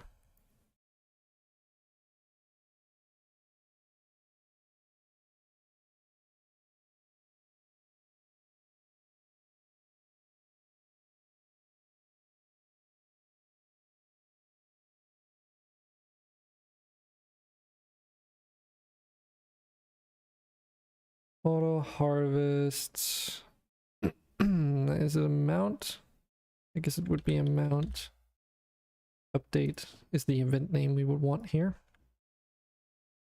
Which basically just means that these first 5 upgrades, we need to set that in as a string. And then we need to set up a reference to the, oh, that's going to be a little bit annoying, but oh well. To like the appropriate game objects. Stone harvester.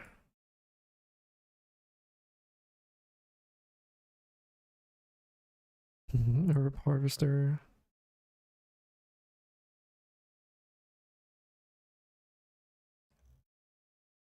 Ish.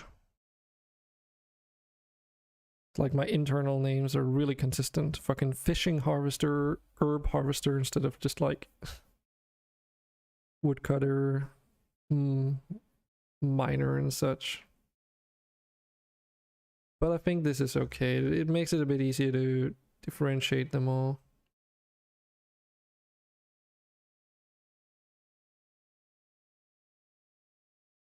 Oh, whoops.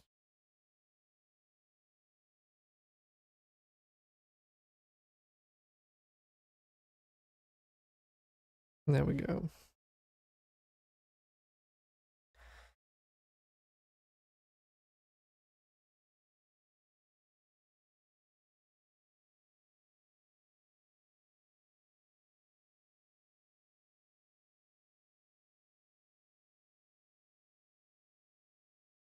Then after we update the stats manager, we need to do a for each.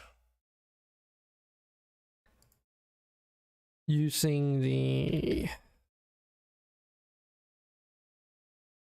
list that we have here called trigger upgrade events game objects. So we want to go through this list.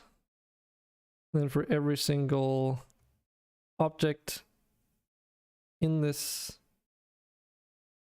list, we want to trigger update stats manager along with, no, wait, no. That's just because I copied it. We want that to be blank right now, and upgrade elements variables, and then we want the event name that we're also using. So now we can dynamically in the inspector just set exactly what event this particular upgrade needs to trigger, and then first we update the stats manager with whatever variables this upgrade entails, and then we trigger the actual upgrades to be carried out essentially.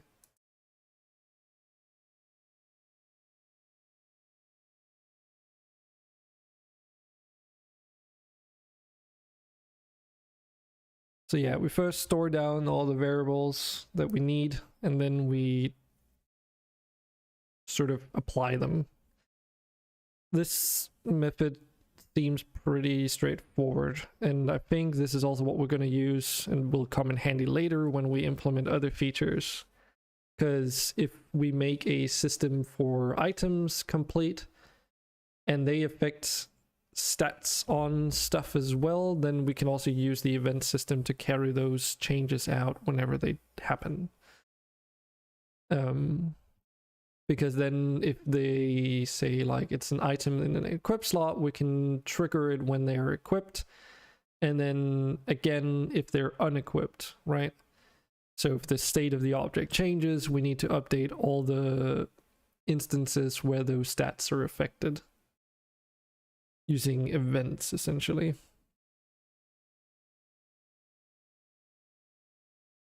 It's going to be a bit more complicated for items though, because it's going to be like a dynamic thing where, oh, it needs to automatic, like on its own, create all the references that it needs. But that's why like the stats manager always being available is super important, because that means you can always access it. Can't do a GameObject.find in runtime if an object is disabled after all.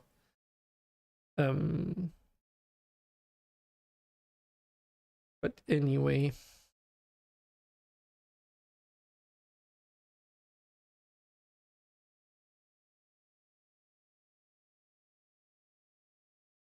go back to our harvesters and the number calculation. So auto harvest amount update. So if this gets an event sent to it, it'll carry out this entire process just like it used to, just not every time that the timer reaches 0. So that's one process less that it has to do every time it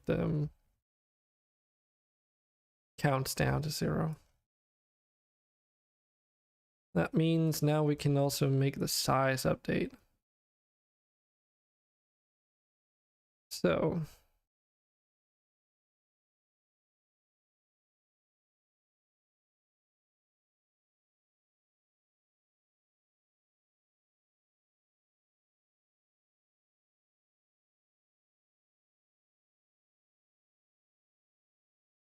not really. Oh, right. Yeah. We don't want tiered archetypes. We want the simple archetypes.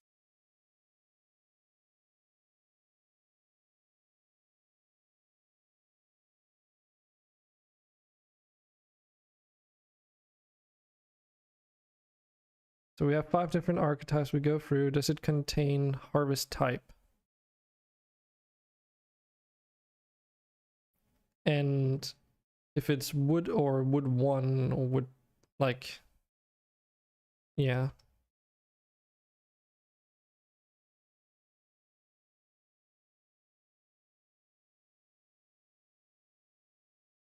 And then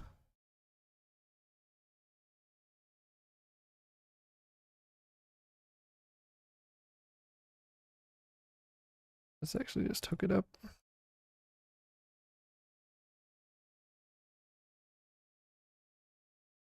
Auto harvest archetype amount, which is not the thing that we want. We want stats manager, auto harvest size.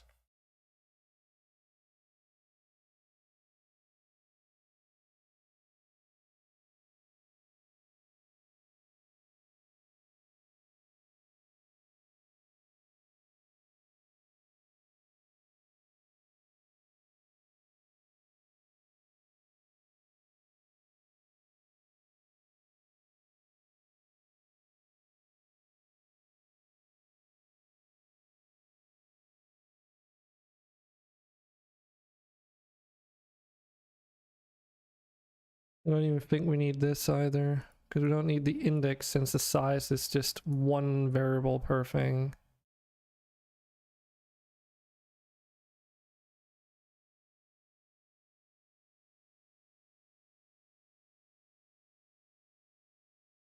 And then this is our default value, so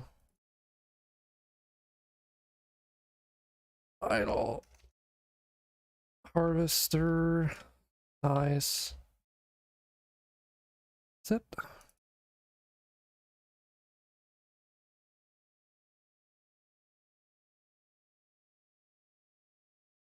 And we could technically plug in like another variable that we add to the script so that we can change this in the inspector instead of doing it in here.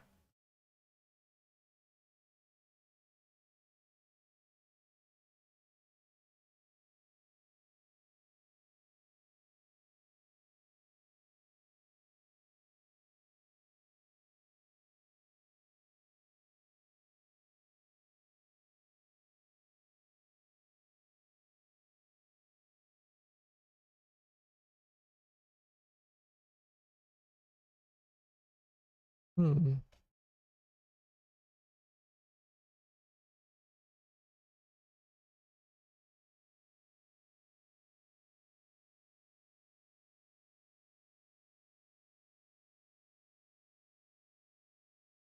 Why do we even do the speed again? Harvest delay.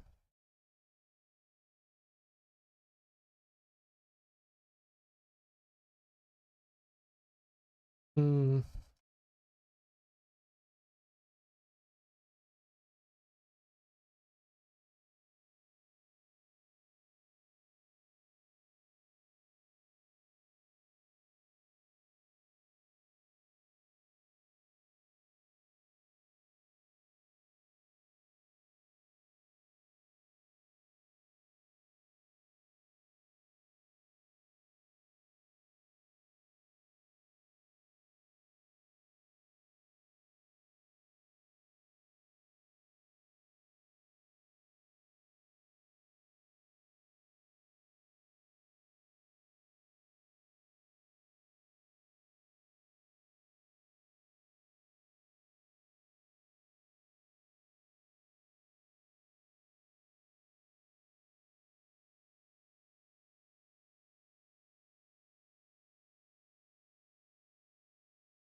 This is technically also an upgrade.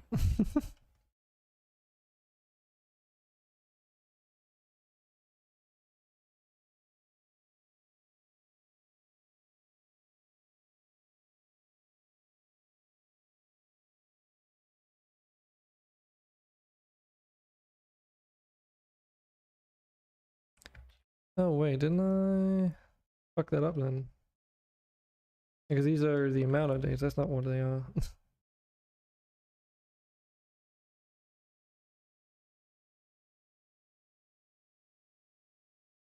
These are the speed updates.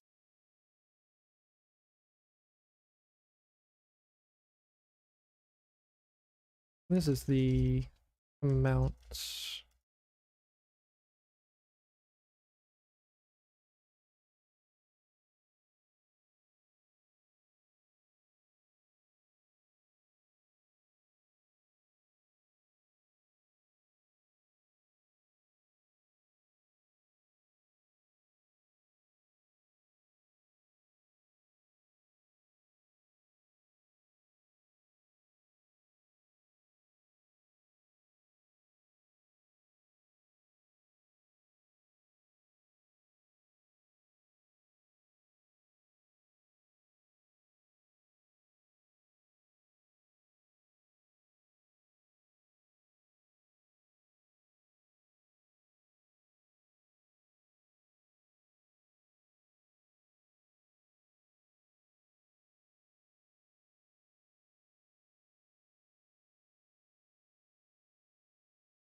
And all these references up to the individual upgrade types.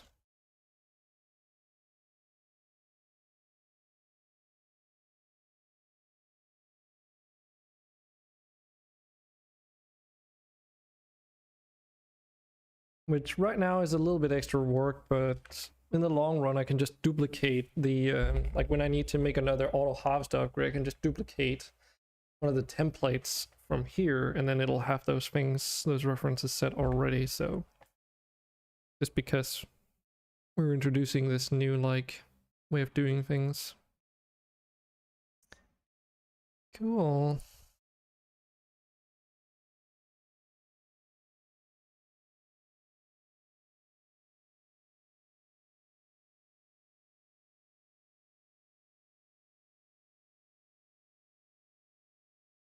That means that now if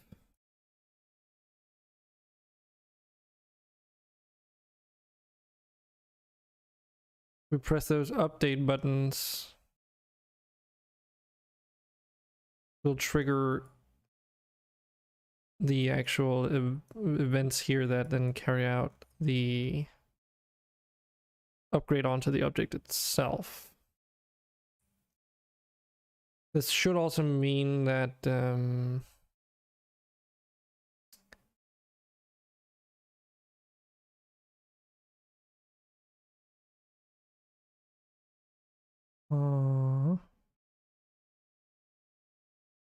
10 there.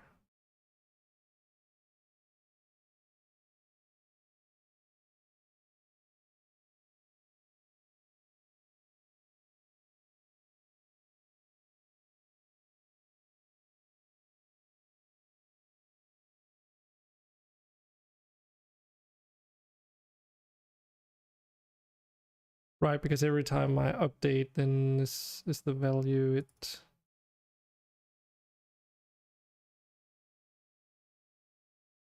Harvest delay. So if I change the harvest start, like make another variable called harvest start delay, then I can set it in here. Harvest size. Let's also do it for that one. Harvest size default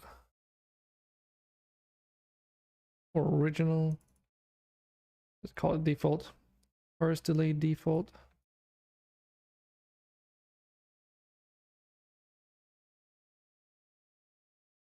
I know normally you wouldn't expose like private variables that are supposed to be like private, such as these delays and such, but this is a one-man project. I really don't care. I much prefer just being able to see the variables do their job and then not touch them when I'm playing the game, you know?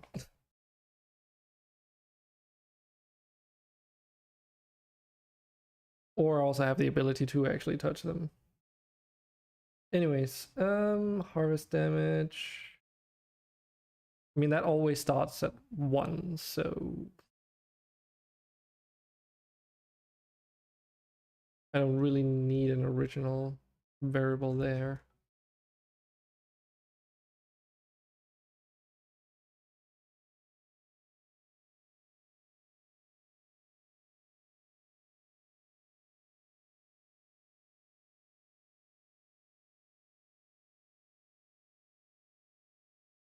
Means we need to set that and that. Not be initialized to anything, just for good measure.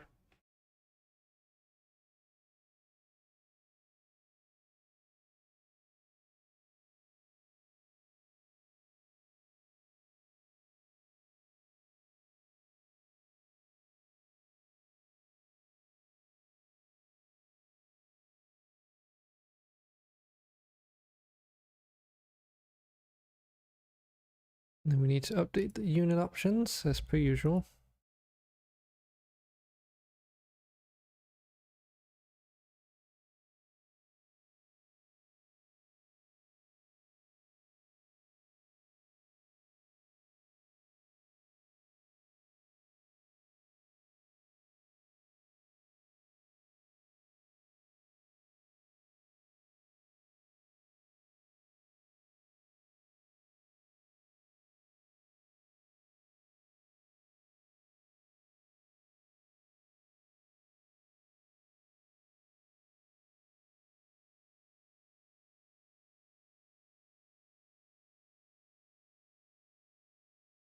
Oh, cool.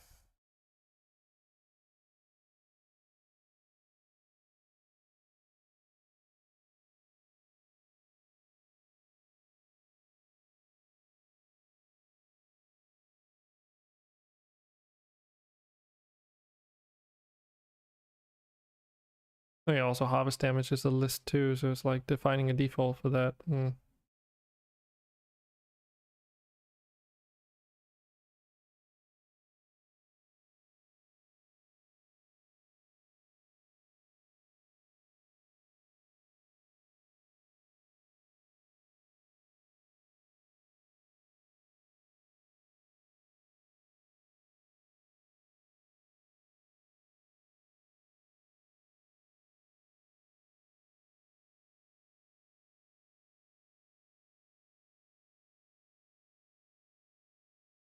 So first things first, let's initialize these variables when the game is started.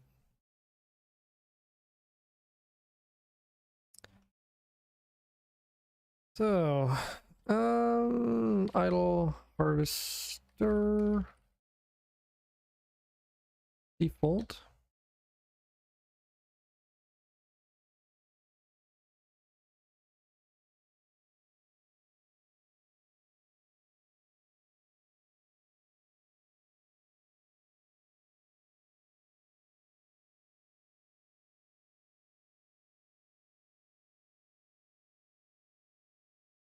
And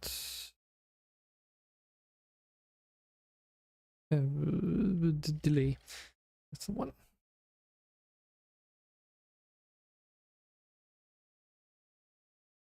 Okay, so delay is pretty easy because that's just taking the default value that we define, and then that is the default.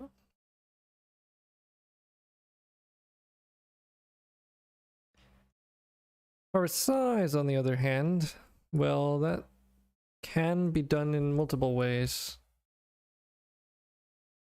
So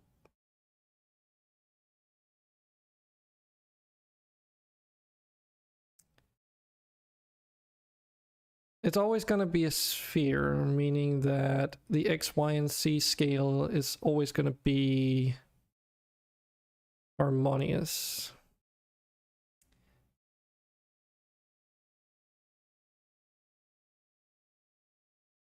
And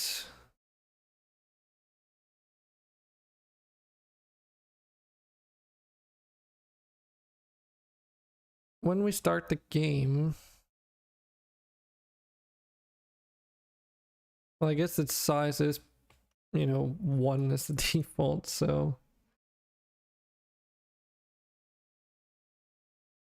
But I could do like a transform. What is it again? Is it just?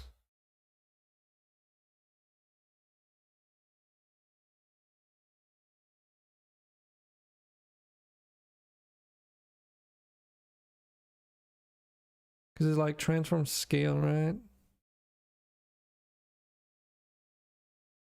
Transform dot scale. So we want to get the transform to the local scale. Then we need a vector free.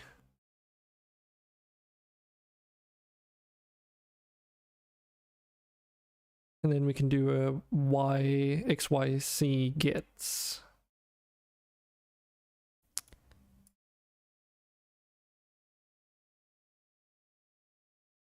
Vector free XY. Vector free set.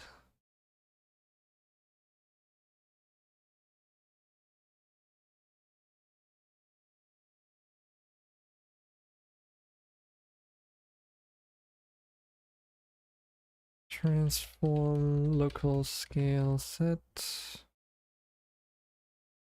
So yeah, this receives a vector free. Seem to remember that much.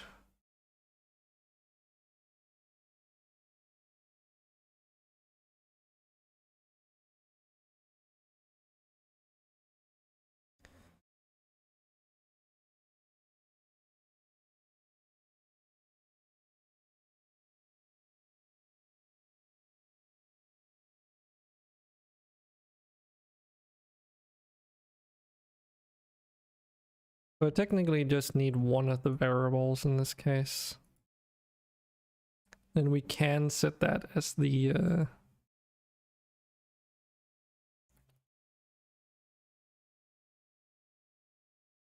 I just noticed something stupid, but let's just fix that in a moment. Idle harvest. Shoot. Size. Default set. Just noticed that the delay default was being used over here. There we go.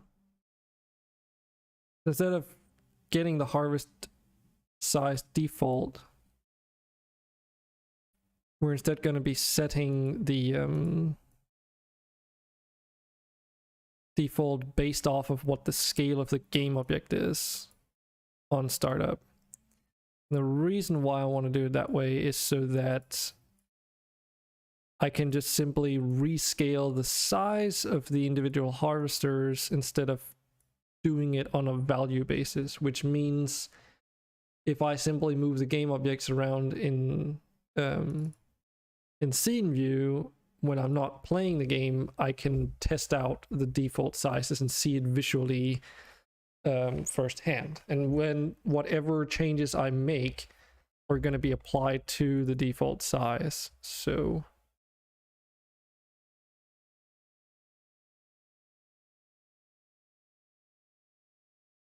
in terms of that, should be good. Now the reason why we want to sort of also store the default size is in case we want to, or when we want to reset back to the default size. Say, oh, start a new game. Just as an example. Or rather, actually, no. Well, also that. But then it's like we can say, oh, default harvest size is default size plus minus whatever instead of being like a hard-coded value. That seems to be a bit of a better way to do it. And then of course we need to set the local scale according to this.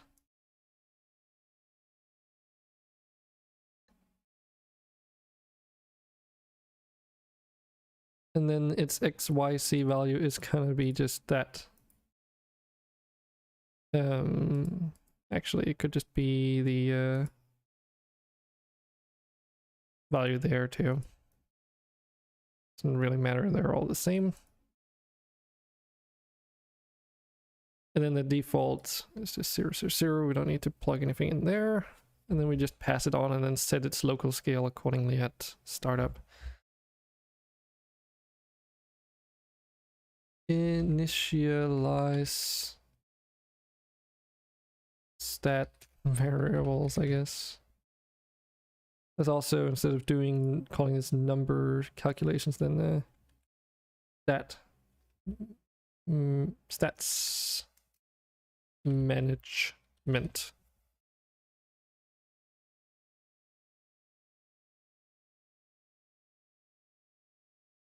Okay, so now we're back here with the harvest size. So we get the upgrade of the harvest size and then idle harvester variables size.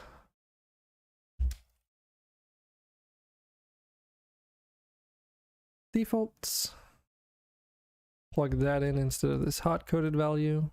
Because of course a 1 would work as long as we decide to keep that. We're gonna keep a literal float up there though, because default damage is always gonna be 1. Down here though, we have the harvest delay. Harvest delay default. So that is like the offset value that we will always have.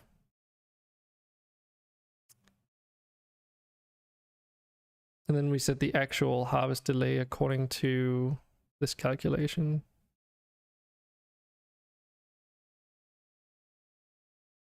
Yep.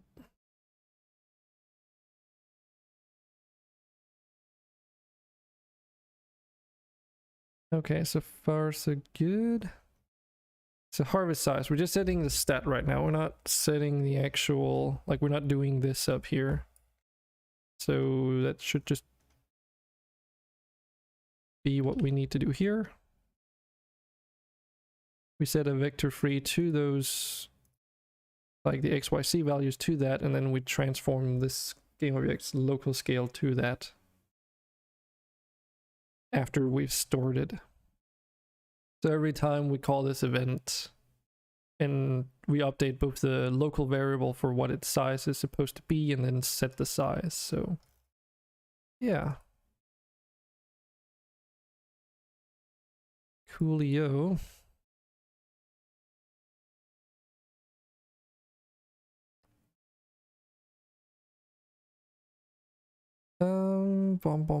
Something I want to quickly take a look at for testing purposes is this test hierarchy I have.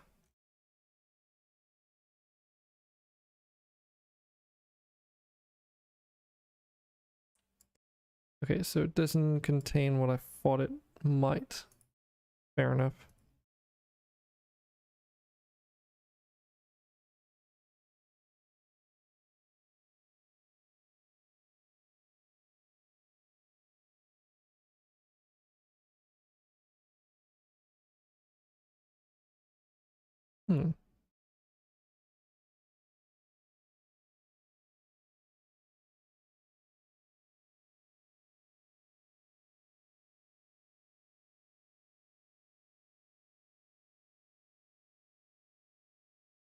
I think it's this one that I need testing.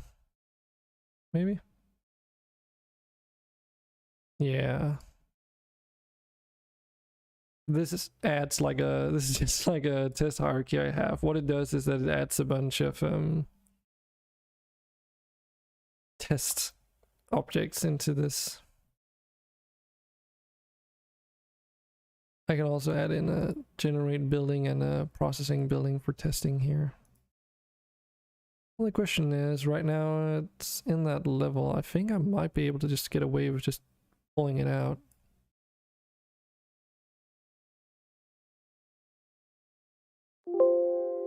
Yeah, I don't see why not. There might be some things in terms of like, oh, it's in the wrong hierarchy or whatever. We'll see.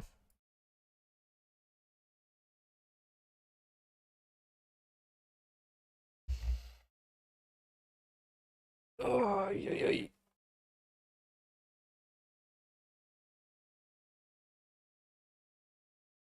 Please work first try.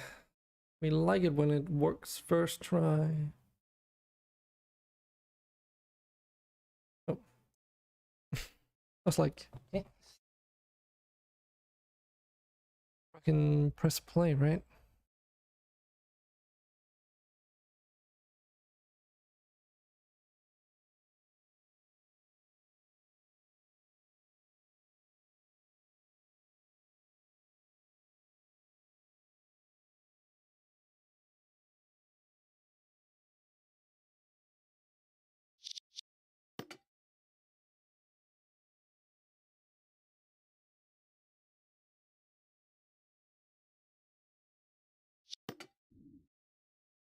And yeah, that gives me all these lovely loot boxes. Oh shit! I forgot this contains the test items. Right. I mainly had these for the sake of the resources, but I forgot they also add the items to the game. I can't remember. Does it just work like that? Hold on, I just want to test something. Because I do have this item bag button in the game. Yeah, it does work. So here's a little sneak peek, I guess, of the item system. I've made some of it work, but you know, they don't do anything. I don't remember how much of it is finished, but I mean, I've got things like colors and naming sort of in there, but yeah. It's a thing.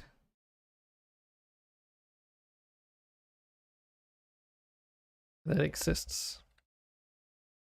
Anyway, upgrades.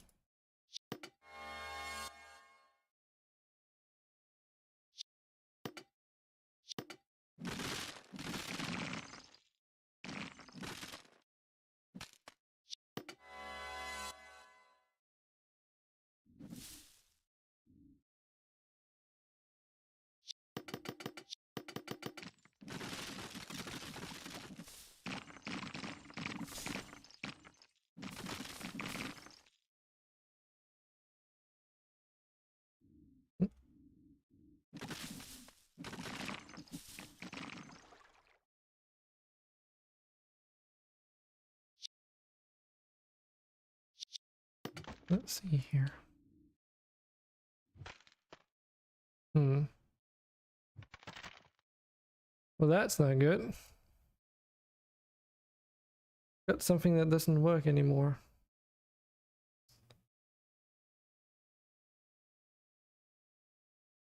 Alright, it gets moved into the other hierarchy there. Wood harvester. So what's going on with you now?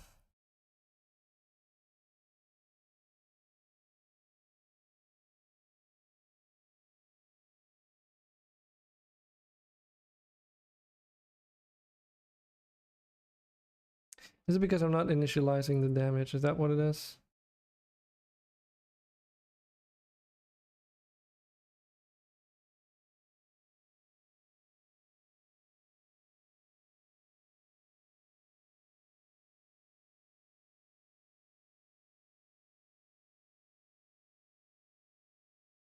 Because that actually would make sense.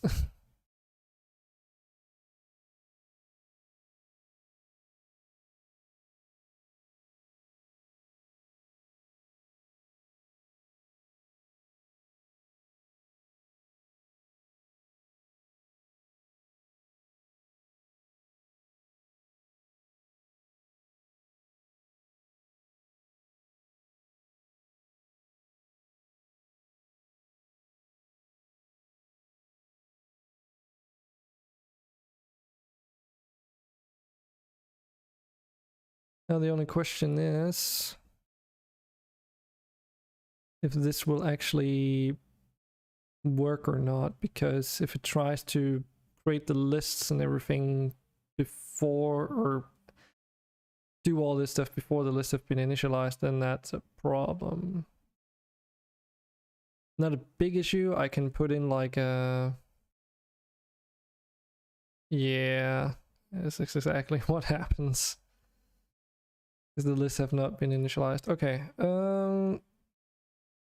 fair enough. That means that we need to do all this once it's done initializing the other object. The stats manager, that is.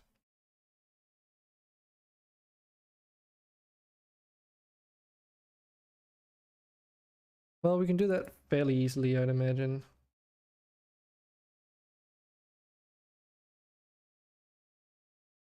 All we need is a variable bool. We call it is initialized, which defaults to false. And then we just make it so that that start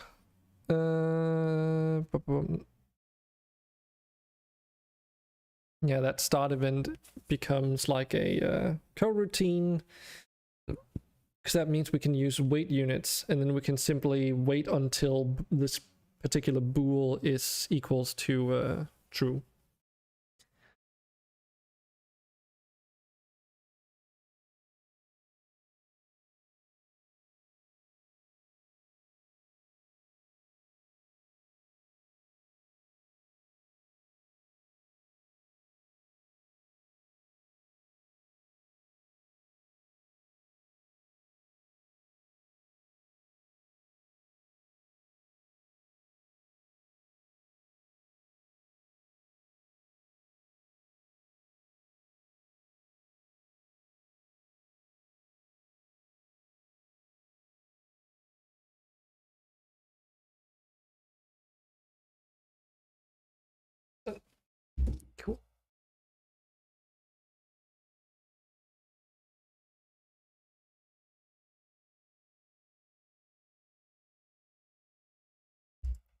So I think the easiest way to set this up is to do another sequence here.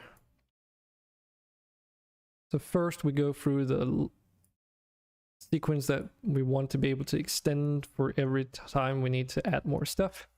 Then once it's done all of that, we go stats manager is initialized set, and then we just set that to true.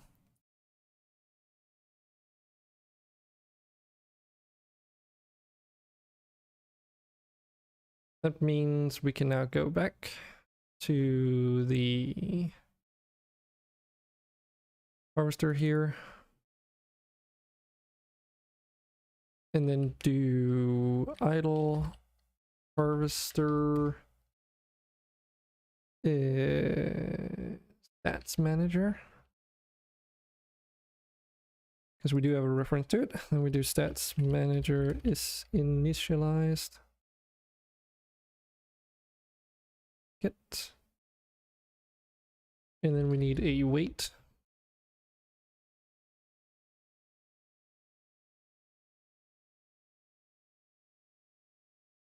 Wait until this becomes true.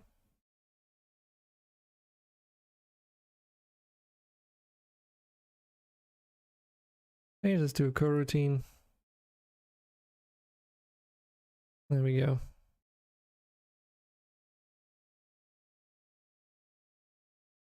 So that means that we do not initialize any of these variables until the lists that it needs to access have been initialized. Hopefully.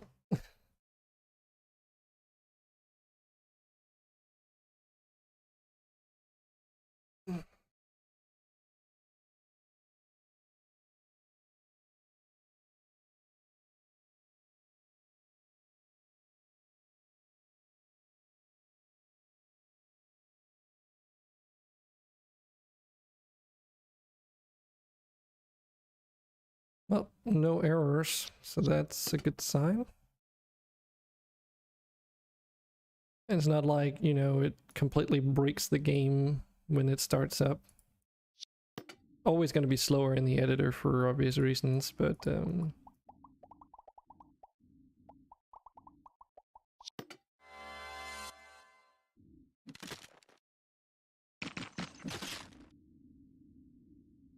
okay. So let's just pull out this, see if it works now. Nice.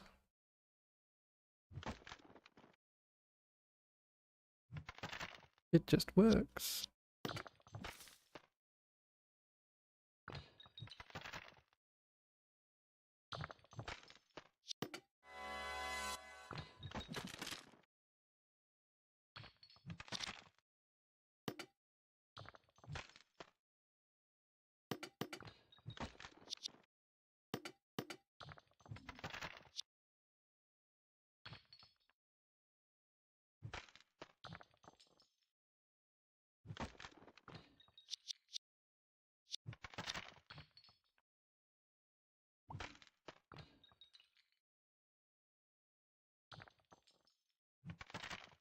Yep, okay, so it seems like the upgrades work just as they used to, except it's more optimized.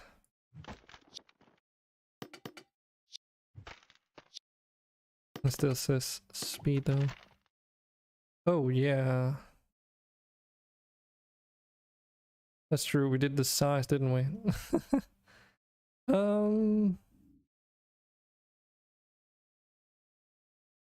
Well, we were working on it anyway. Yeah, so it's still 1. Let's see here. Harvest.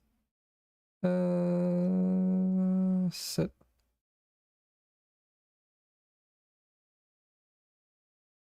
Size.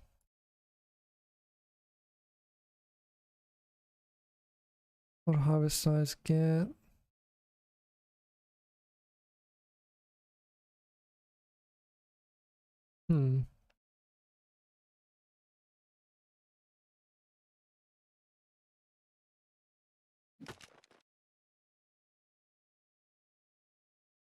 Okay, so all that is still 0. Uh-huh.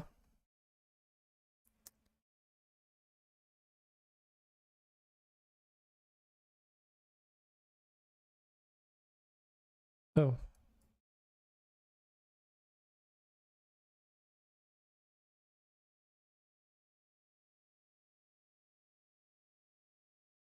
Might work a little bit better if I actually assign the size upgrade instead.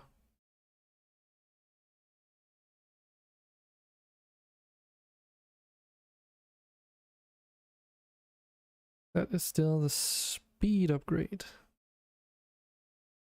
Size upgrade, that's what we want.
If this works now, I have a suspicion as to what's gonna happen. Okay, it didn't quite work. Hmm.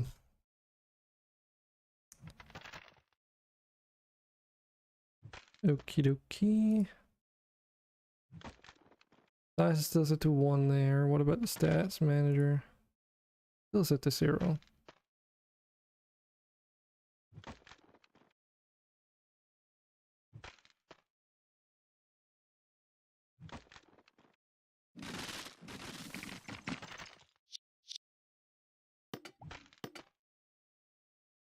Alright. What else do I need to set up?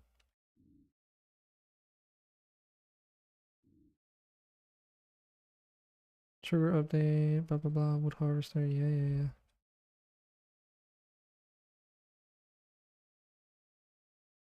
Did I not set the size upgrade up properly? Auto harvest size.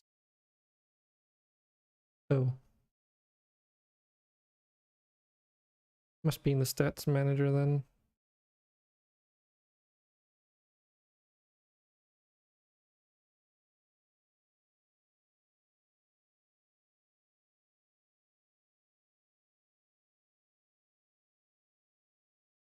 Yeah, because we initialized the list, but yeah, it's this. It's because we're not doing this yet.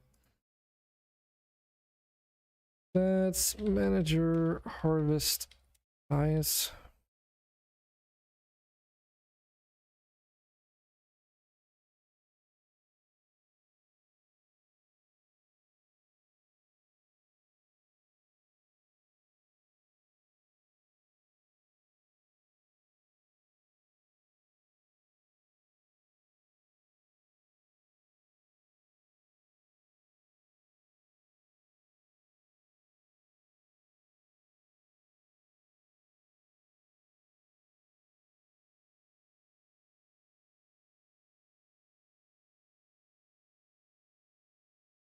Oop.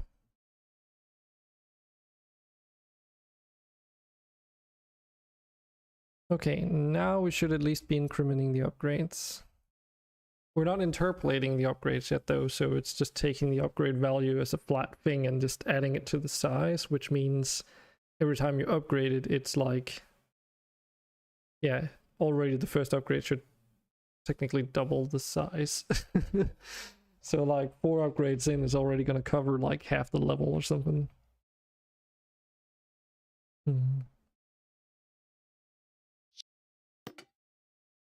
If it's working, of course.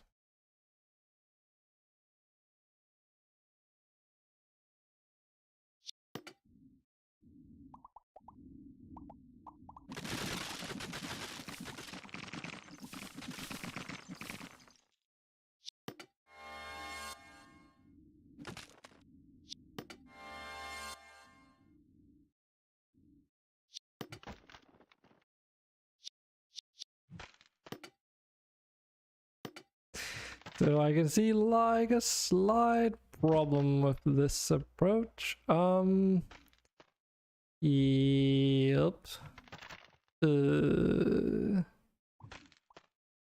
It might not be a good idea to scale the freaking whole thing. Okay, so if we set it back to normal scale. Harvest area. This is the thing. There we go. Okay, yeah, I just need to reference the right game object. I seem to recall it was separated into the components specifically future-proofing this particular case, so it's just a matter of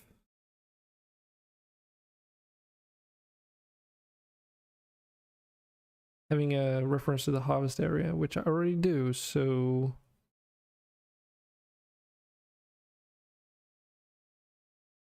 all we gotta do is in here. First we take the initialization step. Transform to the local scale. Well, idle harvester area. Get. So this is the item that we need a local scale of, not the thing itself. And then we need to set the local scale of that thing. And then we need to make sure to do the same down here where we're setting the local scale. So yeah, okay, that makes more sense too to me. I was like, slight confusion because a 1 by 1 by 1 is a 1 meter by 1 meter by 1 meter, and for reference in my game, it is kind of built up in a sort of grid-like tile-based semi-system. So it was basically like I could already see, okay, this is like 3 tiles across in width or something, and it seemed to be exactly that. So anyways, we do need to do few more things.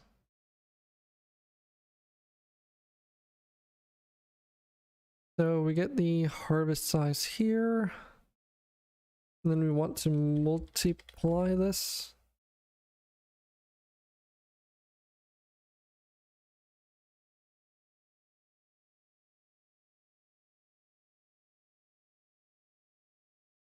By a float literal.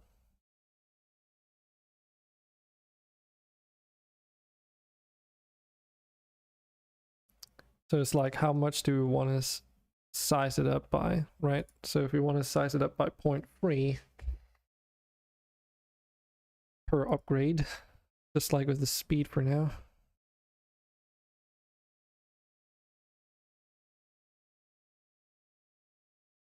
Yeah, and then we can do a similar thing like here.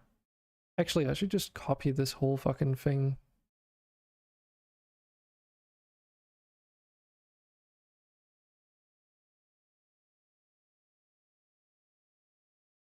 First off, let's get the indexed there, and then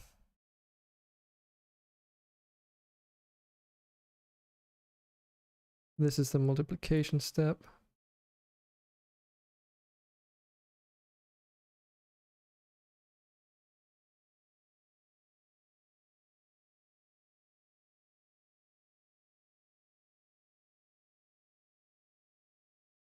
I just need to add in the correct default values.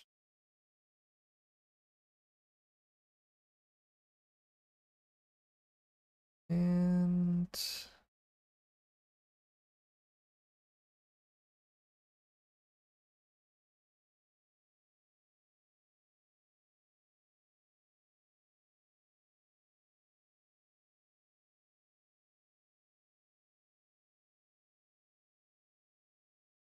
because otherwise, if I don't do some kind of mechanic like this, then you'll also reach a cap of the size for the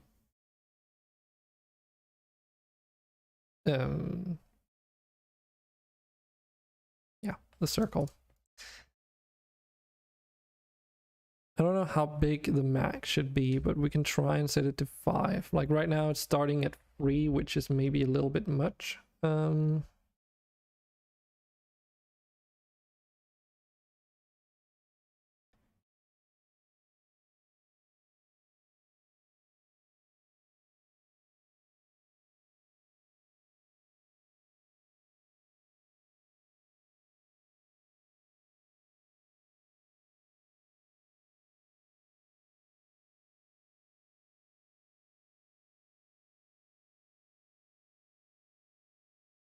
Set these to 2. Maybe a bit more than 2, but let's just try and start there.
Yeah, this seems like a fairly decent like starting size.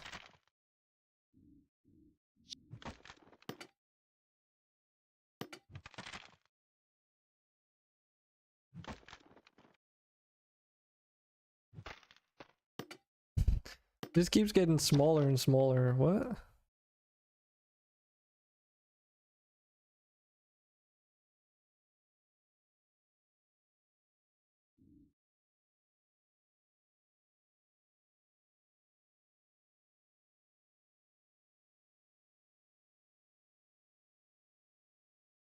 Does not quite do what it needs to do. What the hell?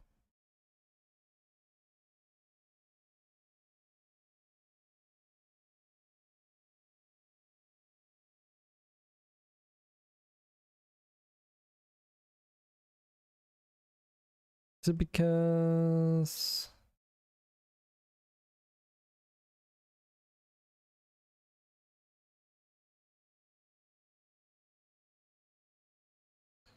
Archetype amount... Oh, wait. No, no, no. Because I'm missing a step. No. This is a scalar. 3 times...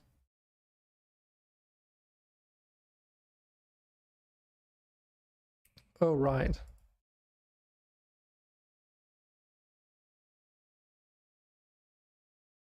It's because this is taken from the logic of a timer, which you want it to be lower.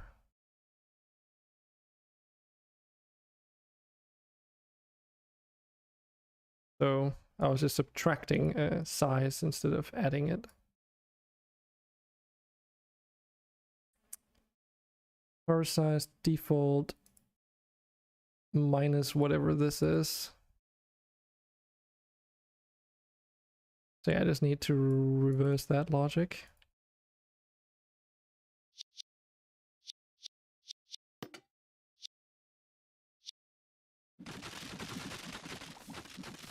Let's try that again with some resources in stock.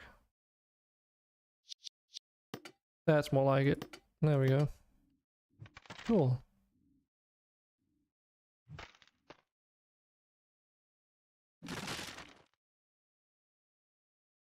That's fucking cool. I'm gonna upgrade the fucking size of these auto harvesters.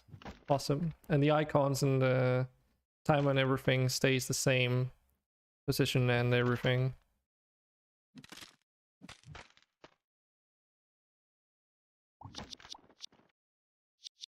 So if we increase the Right. Hmm.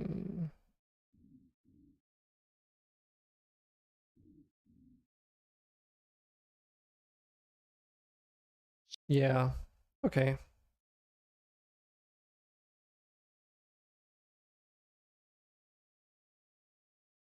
So that's actually interesting.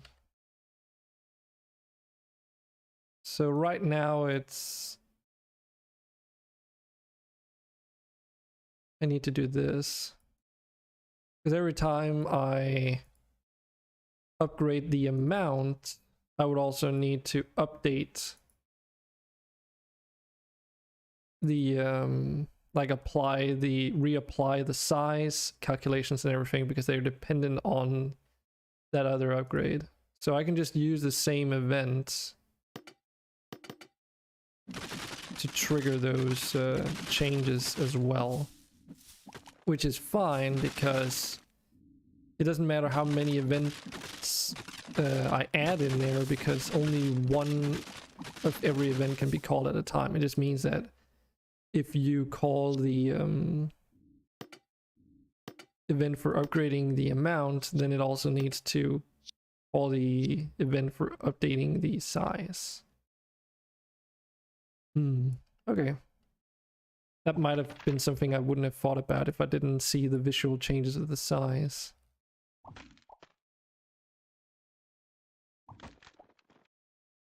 That's an interesting like trade-off. You can have like a really large area, but then you'd have to balance it with the amount of resources you harvest at a time, because and then it's like, oh, it doesn't really matter if you harvest a lot of resources at a time if the size gets really small.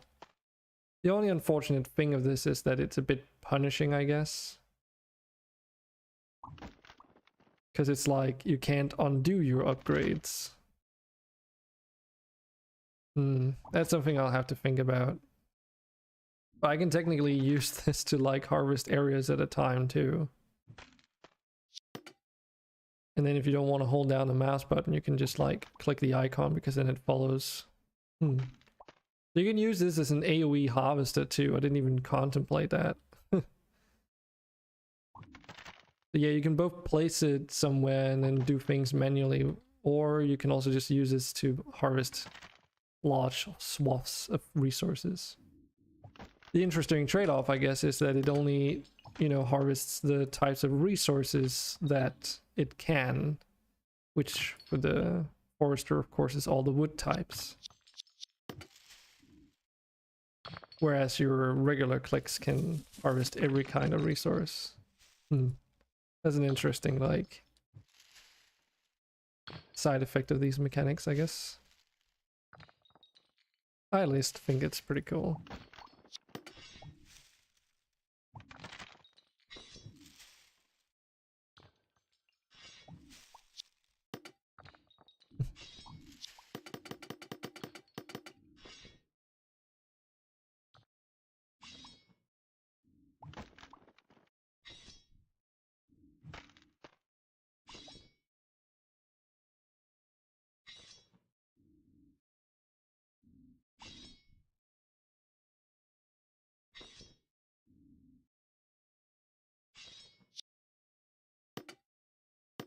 Okay, its harvest delay is not being affected. Okay.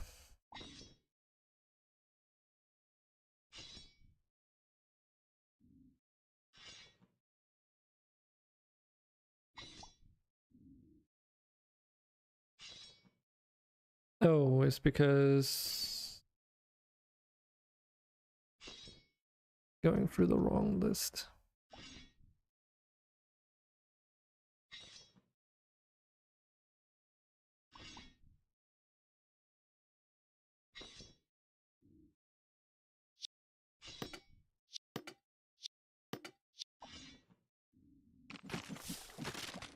Yeah, I might be running out of resources to test with.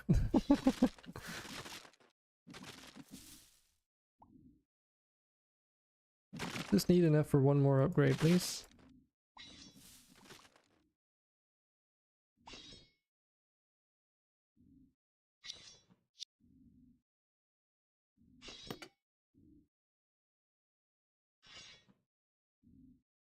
Okay. There we go. So now this delay is 1 second. Cool. Okay, so that means we have 3 different types of upgrades working now. We've also managed to make the system a bit more flexible so that it can actually handle a lot more complexity too.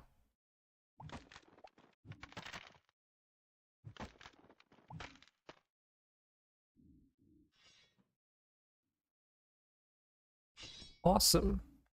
Obviously the resource costs need to be adjusted and everything to include like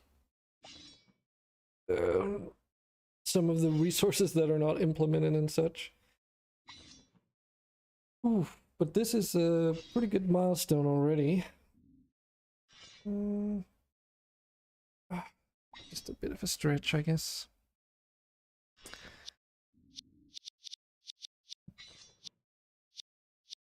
Well, I guess what we could do next is make icons for the size upgrades. See if we can find something that fits the bill.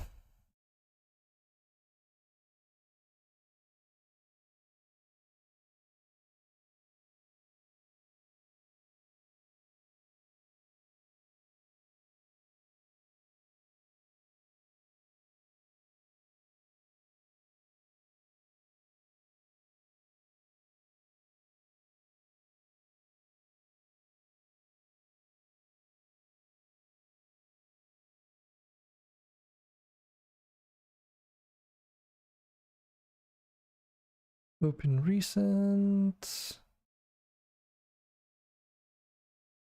That would be this one.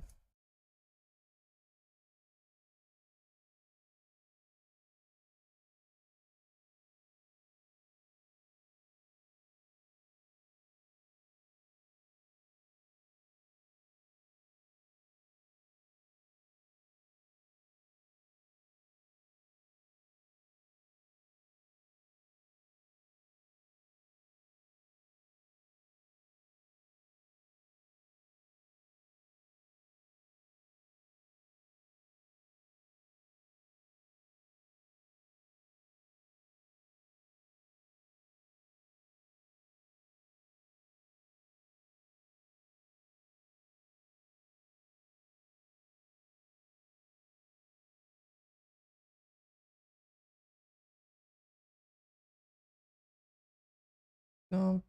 And we need to go into there. Items opaque.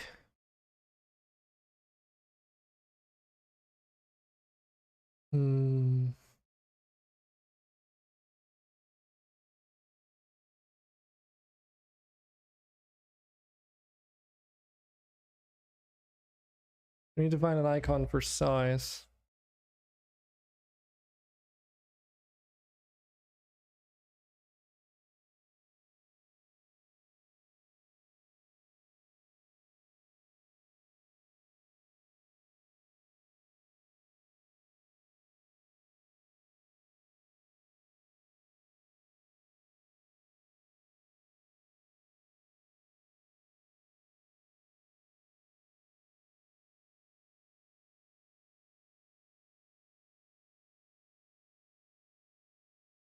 I'm gonna go through some of these engineering icons.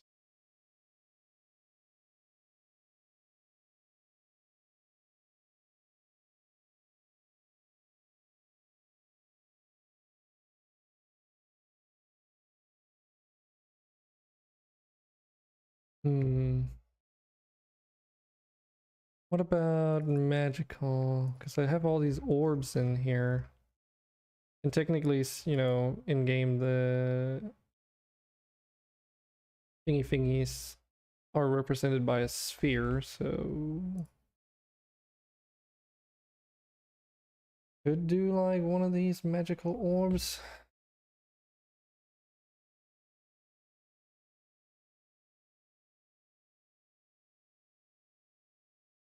We could just use this one and Possibly even recolor it a little bit.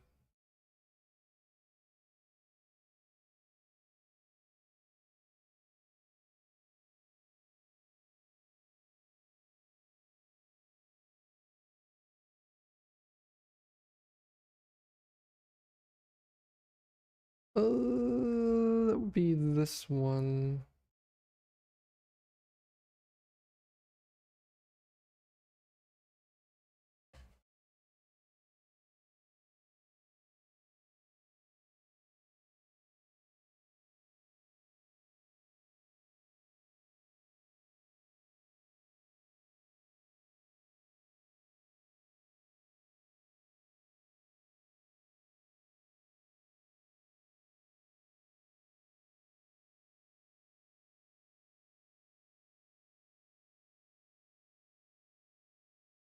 Oh, it was the wrong one. This is the one. Yeah, if I give it a cayenne coloring, then could possibly get away with it. Don't know if I want to do the whole thing and then keep the reflection white, essentially. Something like that. There's also the question of, do I want the background to be cayenne as well? Because I might as well.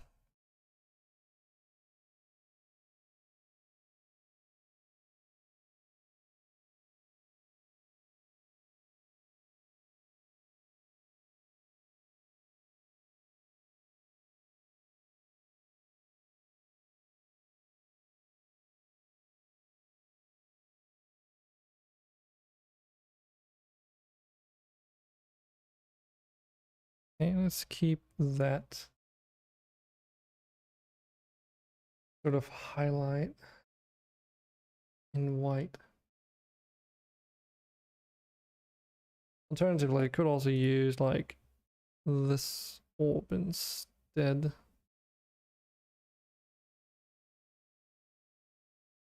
Already like, wait, is this transparent? I think it's transparent. Yeah, it is. Okay, not exactly what I expected.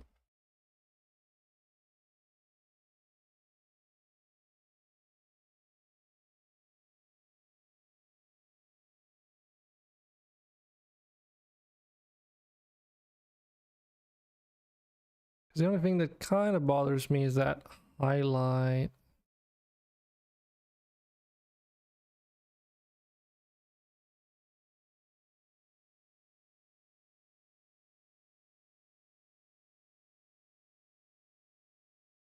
What if we go in here and... so we could colorize this, but just like tone down the intensity. Yeah, I think that works better.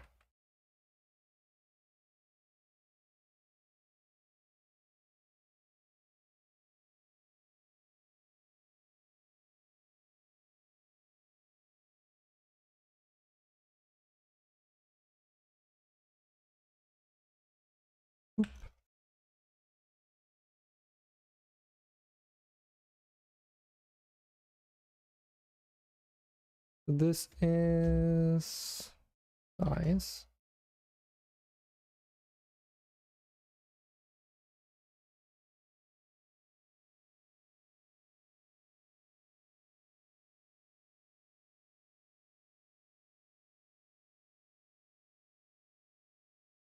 Yeah, that might look okay.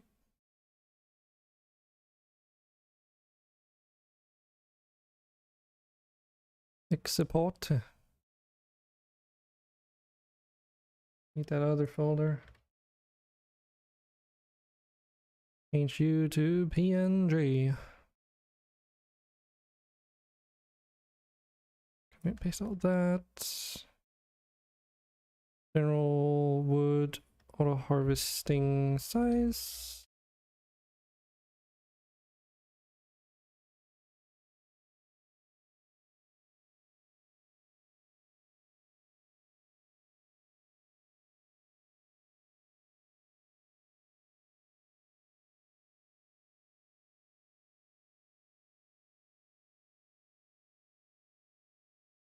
Mineral.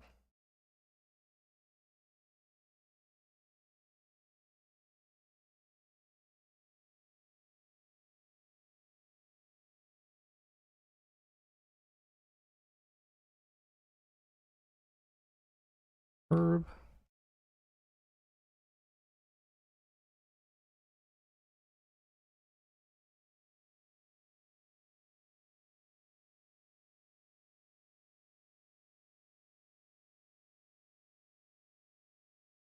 Fish.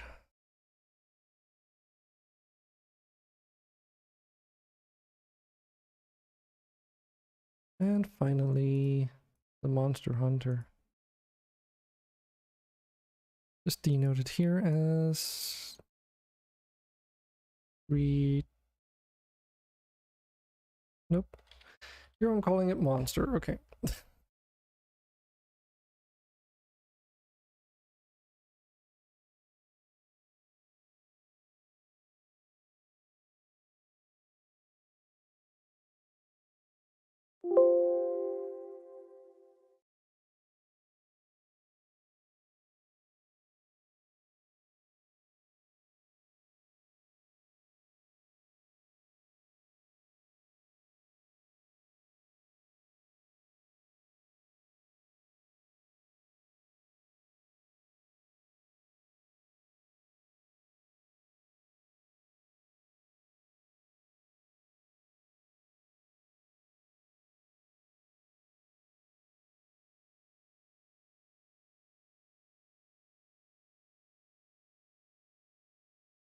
Cool.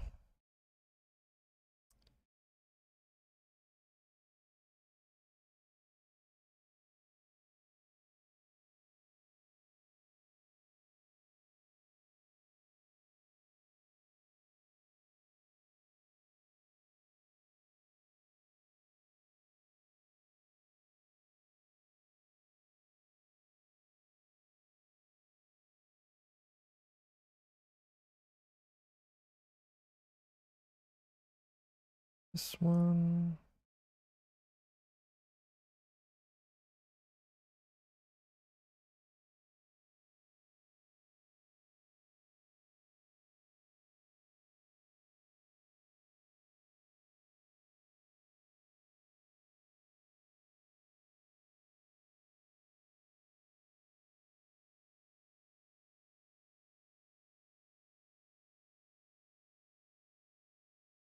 And the Monster Hunter.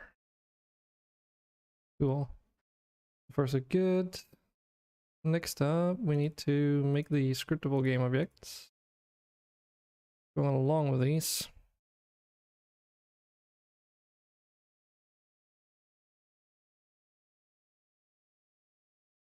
Yeah, let's duplicate these.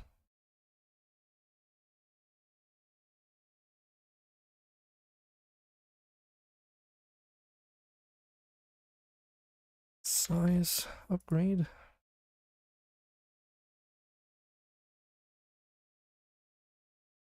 Minor size. Improve the size of the minor by, and it's technically 0.3 right now, but I will leave that for later.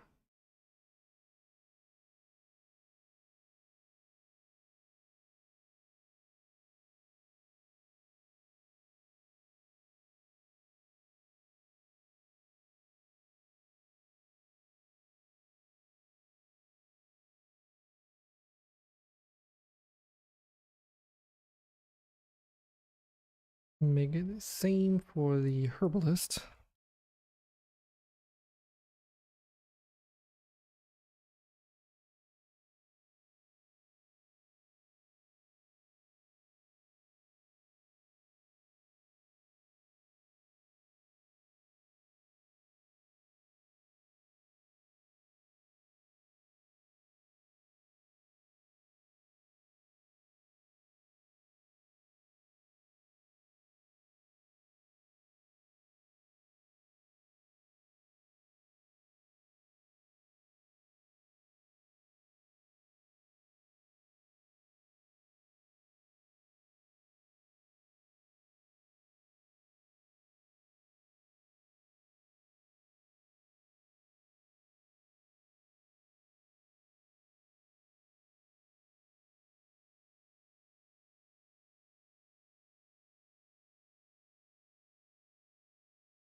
And let's get the size upgrade for that one too.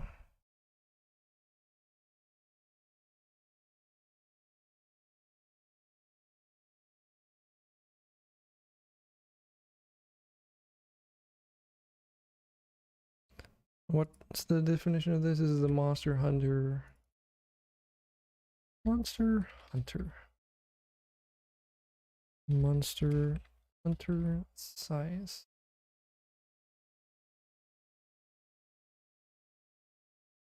And then we need to add the correct archetype.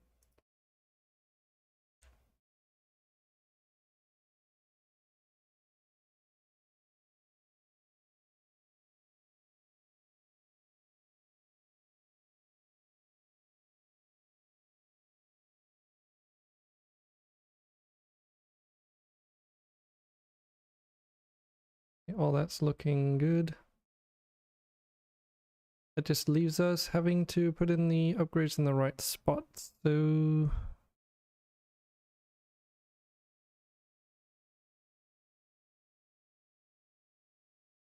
the leftmost one.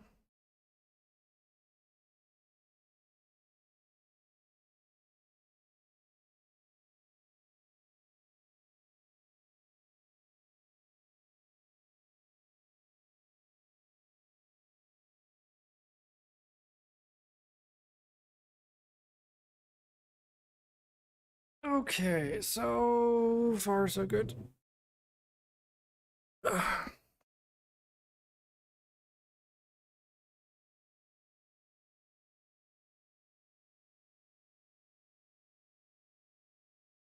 Right, now we also need to add the references to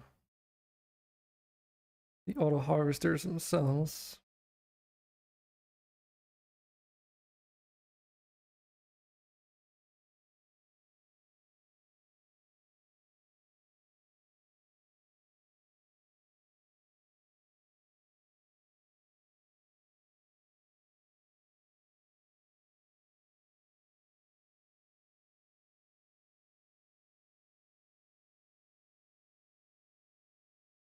And that would be the last one.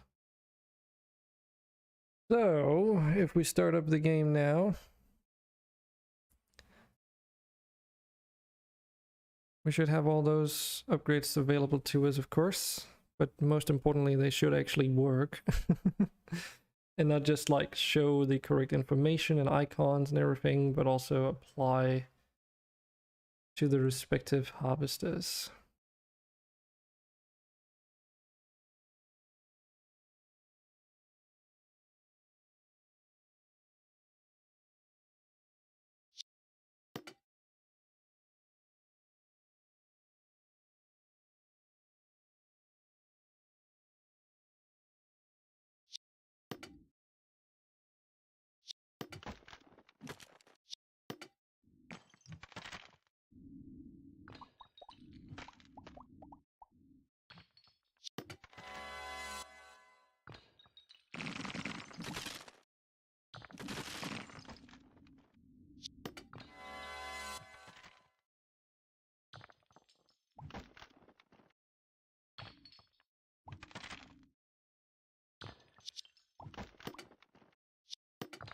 It just fucking works.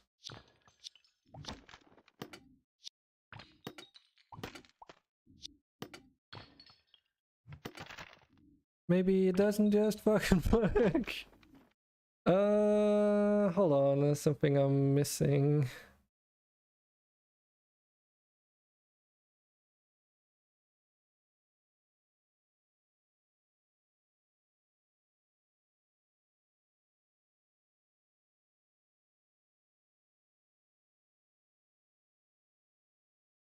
Yeah?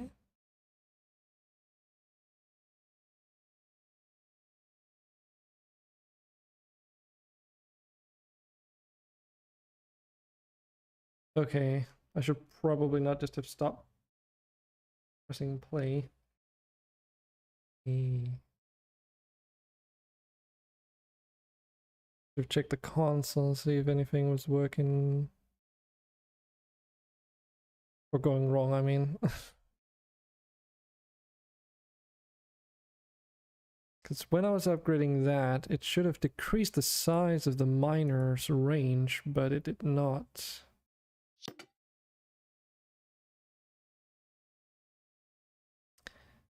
So we'll just have to see why that was.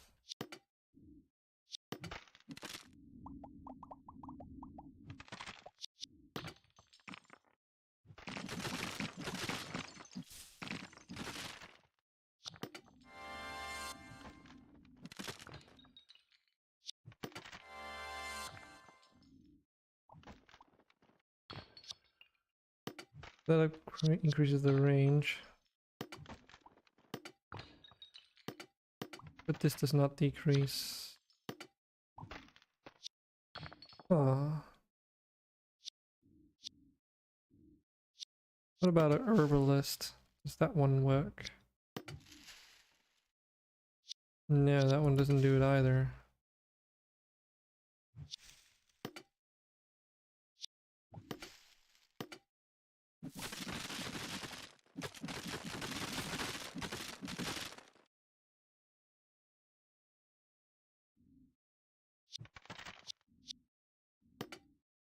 Okay, so these don't do the thing. Okay, so let's check stats manager real quick.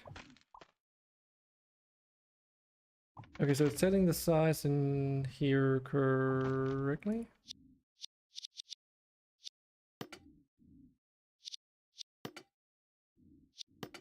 But then on the actual harvester, it's not being applied for those ones for some known reasons.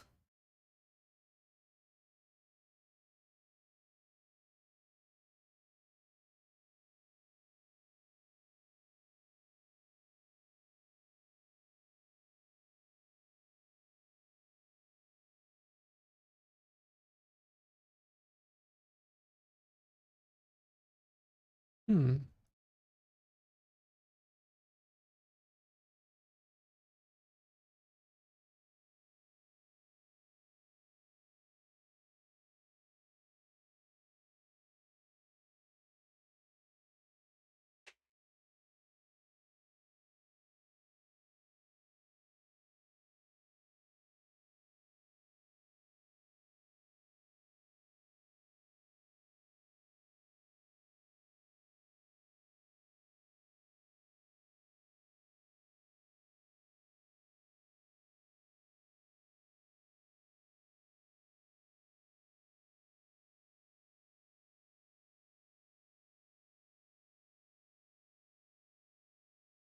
So it goes to index 1, yeah.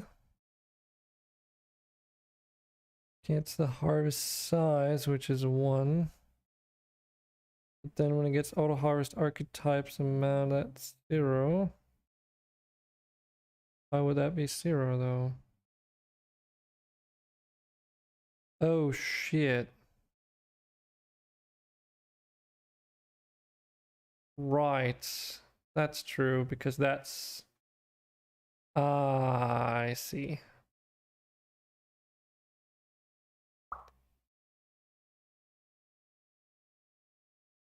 Oh, fuck, right. Ah, shit, I didn't... Why didn't I think about this? That's true. The archetype amount is like... not just one upgrade, it's 5 different ones.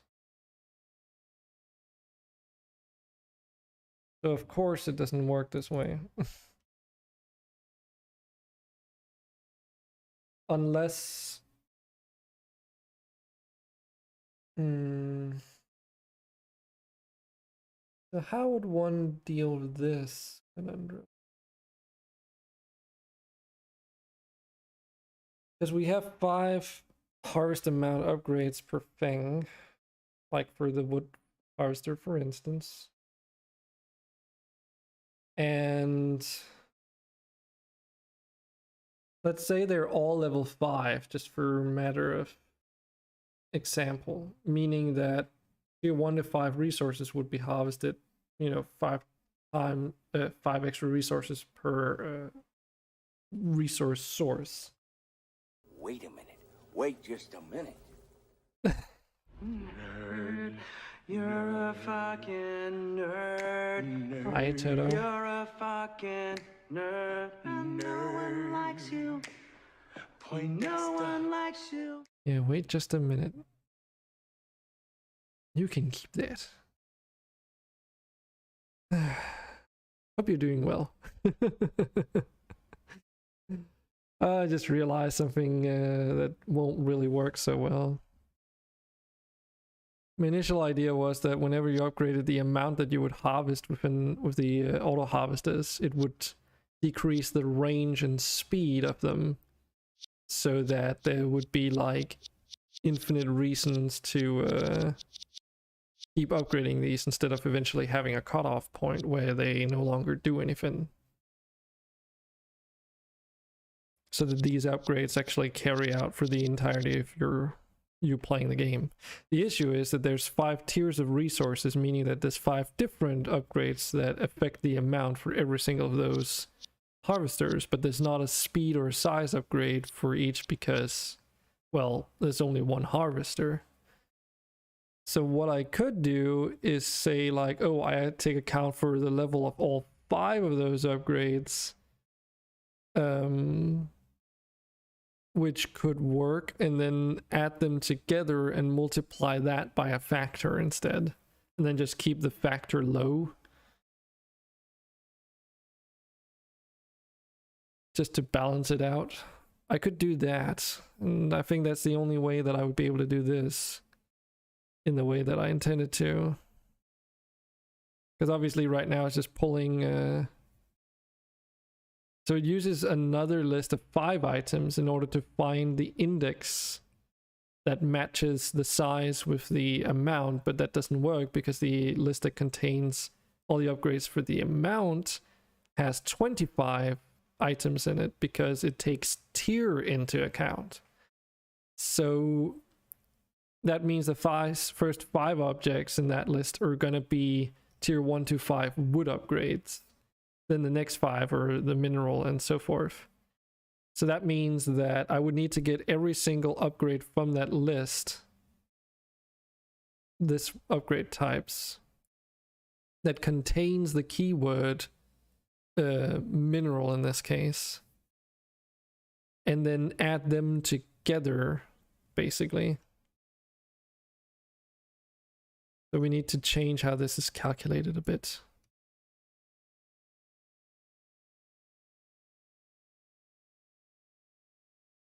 But I hope you're doing well, Toto.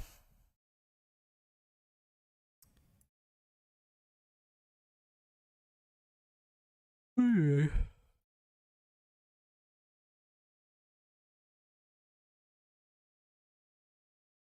Here, so we need to go through this list of all the tiered stuff. And in every case that it contains, we actually just need all this. Bleh.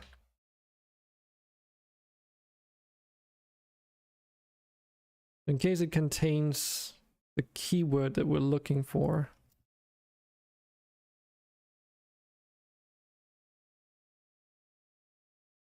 Then we need to take that value at that index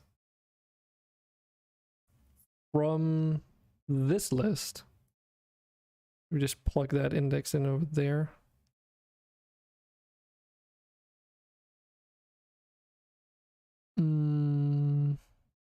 I might need a temporary variable here.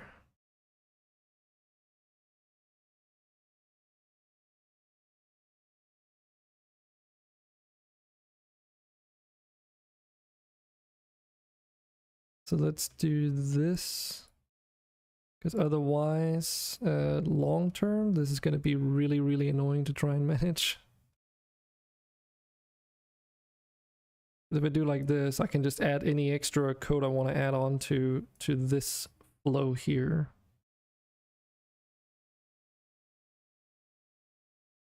So if we go in here and say variables object, set object variable. So we first set a temporary we call this temp total amount, or temp total harvest amount.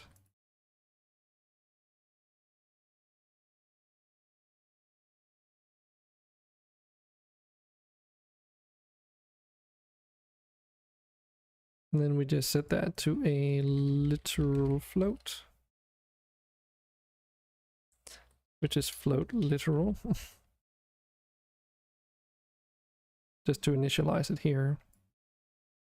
Because that way we can, then we basically reset it before we do anything with it every time.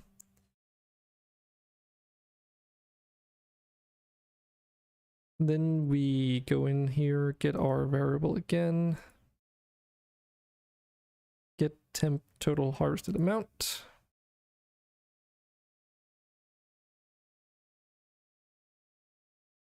And then we add together the indexed, the item that we get with, you know, what the total is currently tallied up to. And then we set the variable to that number.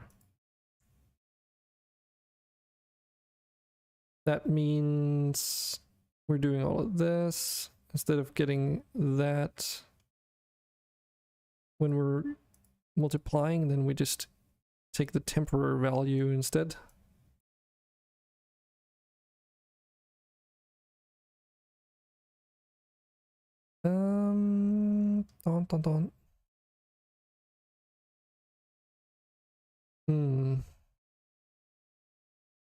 This can actually be plugged in there again, like it used to be, just with that new temporary value instead. And now we just need to do all of this, basically. And this all needs to take place before we actually apply anything. So if we just move this out of the way, make space with this, then actually we could just add it here.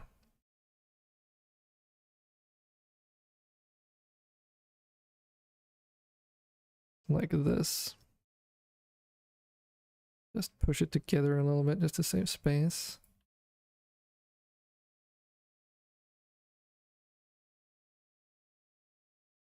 Get total harvested amount.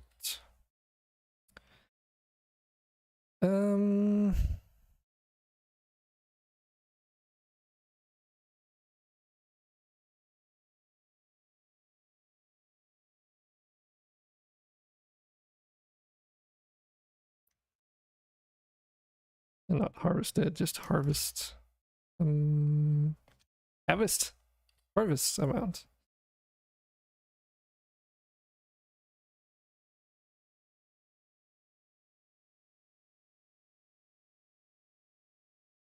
I am realizing something here though,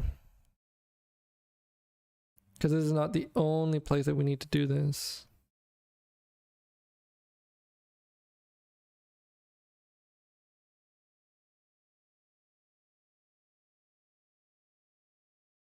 And the code for it is exactly the same too.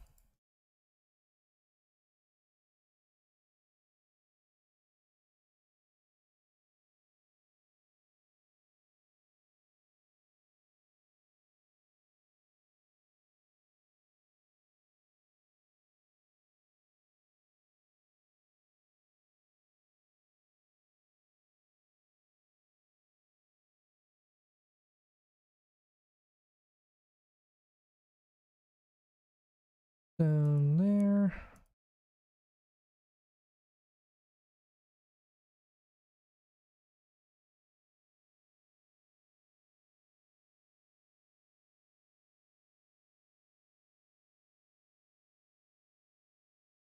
Okay, we should be getting somewhere now.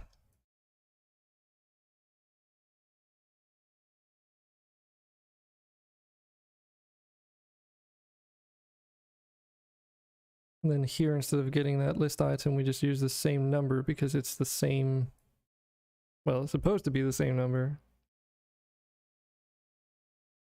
Because that way we only have one place where we actually carry out this calculation step.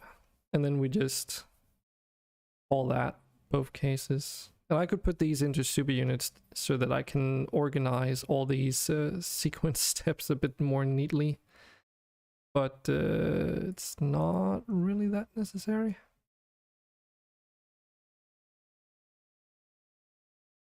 Let's just chuck this into there though.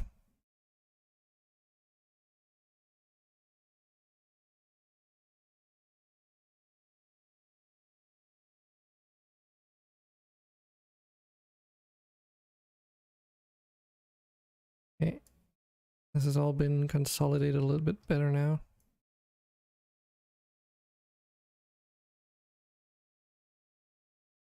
A bit sketchy looking though. But yeah, whenever we calculate the auto harvest amount, we need to also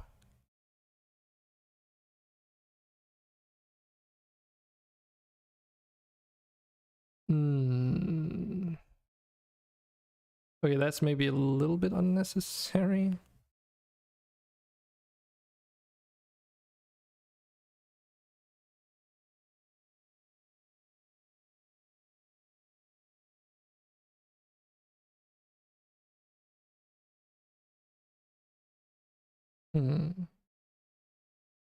Because right now it's like, if we call this,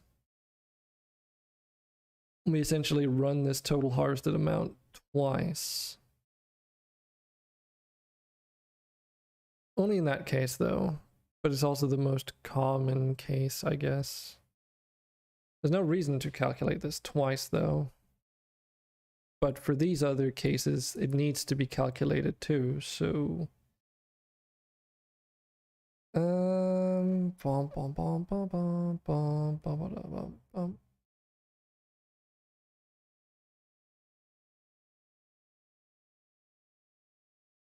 like the difference of having another, setting that sequence up there to this instead, essentially.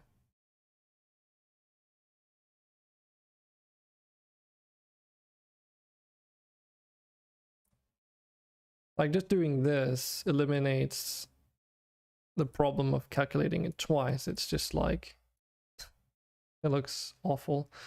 And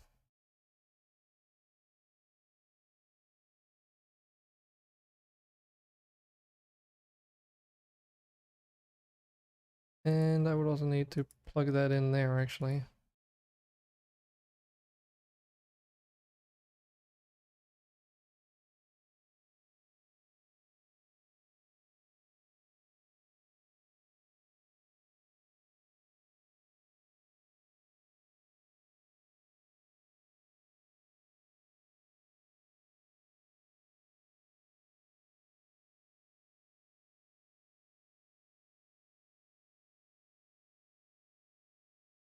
Okay, this looks a little bit better.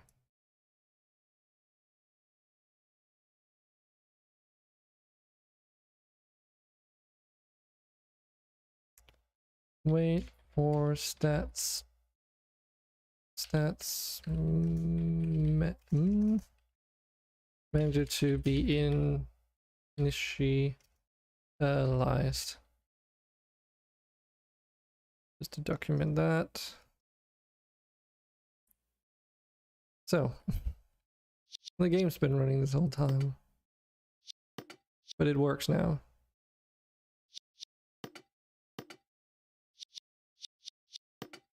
Cool. So that is what I like to see.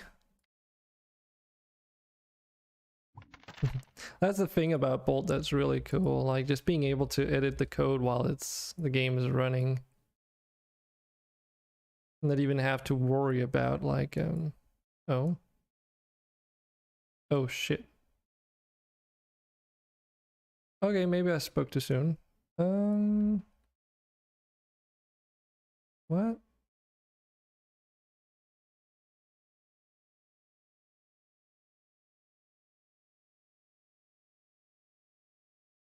What happened?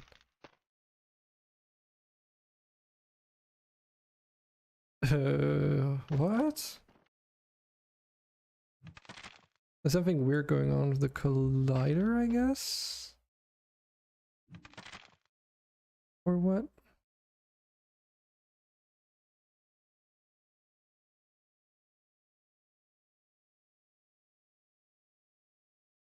This is 1.9.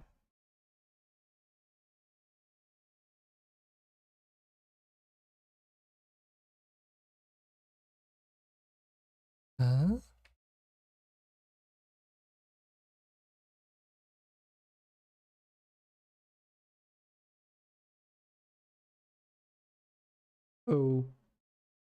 Okay. Um.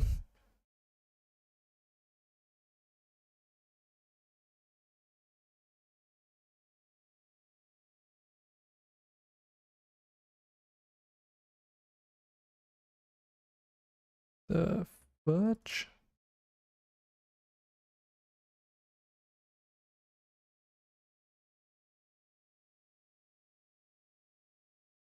Other household items nearby? No.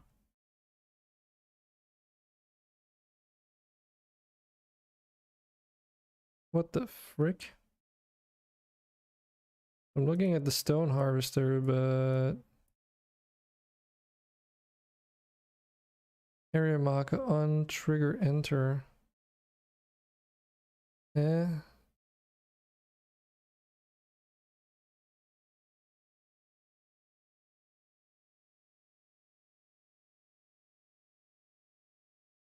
Why does that not work all of a sudden?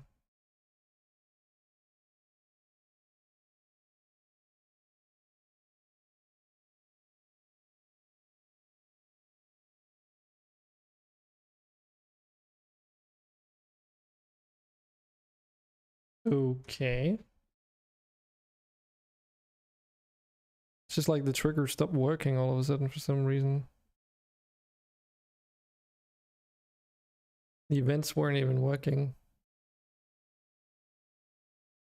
Might just be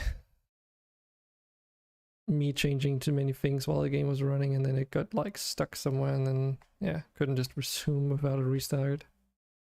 Hope that's just the case. It was behaving really oddly.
Hmm.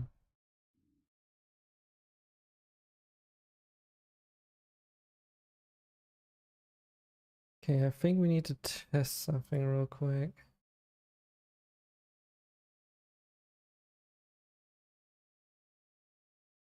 So what happens if we take this and then just set it to like 4? Now it's like a really huge area, right? Oh. and then we change it to nothing.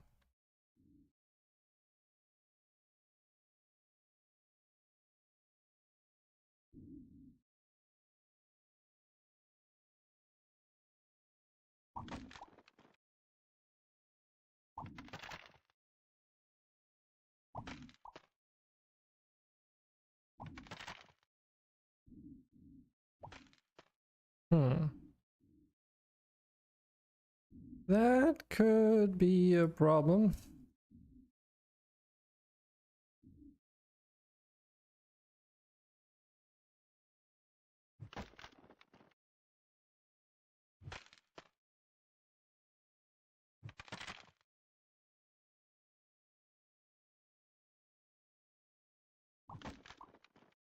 Yeah.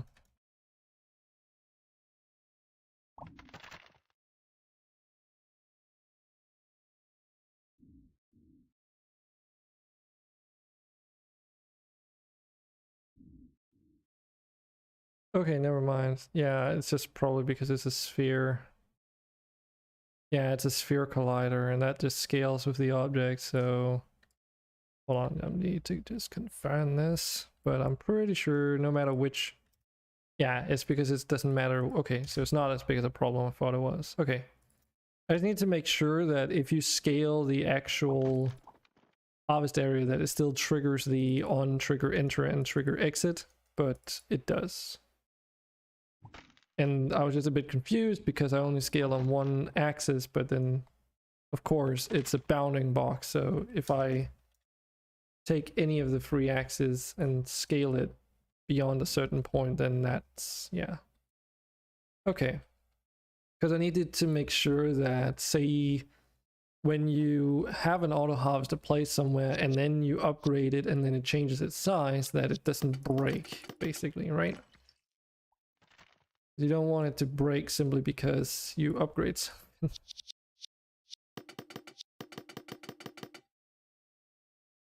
Awesome.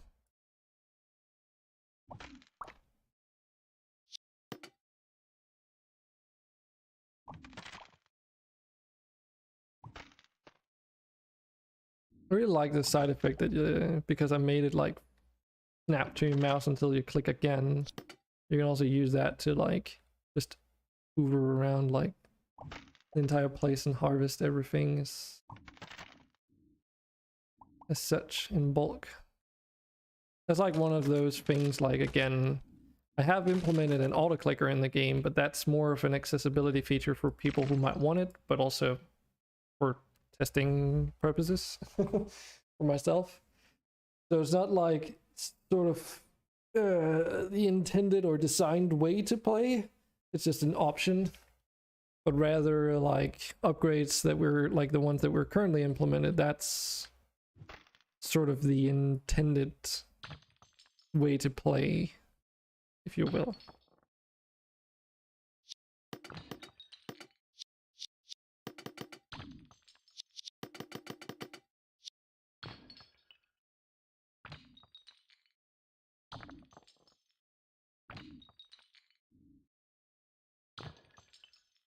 Nice. Fucking works. So how far have we gotten today? Well, I mean, we haven't just... Oh, there's like an icon there that needs changing. We haven't just implemented the ability to upgrade the range. We've also refactored code so that it's easier to extend even further, implemented some improvements to how our upgrades are being handled too. So now we can send out a custom event in order to trigger specific things based off of these upgrades being applied to any amount of game objects too. So if multiple game objects end up sharing or requiring the same sort of upgrade, then I can also apply changes across all of them in the same go. And it's dynamic enough to the point where I don't need to hard code a bunch of shit into it. So that is pretty good. Well, let's just fix that one upgrade which is the ironically the first one that we did. I just haven't updated this icon here. The speed icon. And that's probably where we're gonna end it today, because I am exhausted. Absolutely exhausted. I am very tired now. This really takes some mental capacity. Thanks for dropping by, Toto. Catching the tail end of everything. Oh my god. But yeah, nothing special in terms of announcements or whatever today. It's just like the usual. I'm just continuing work on this, and I don't know if I'll be working on this tomorrow. I also need to set up a Discord and some other behind the scenes stuff. Like literally this morning I set up the Twitch required stuff for streaming and such, like a streaming category and such. But yeah, all that's like boring shit that no one wants to watch anyway.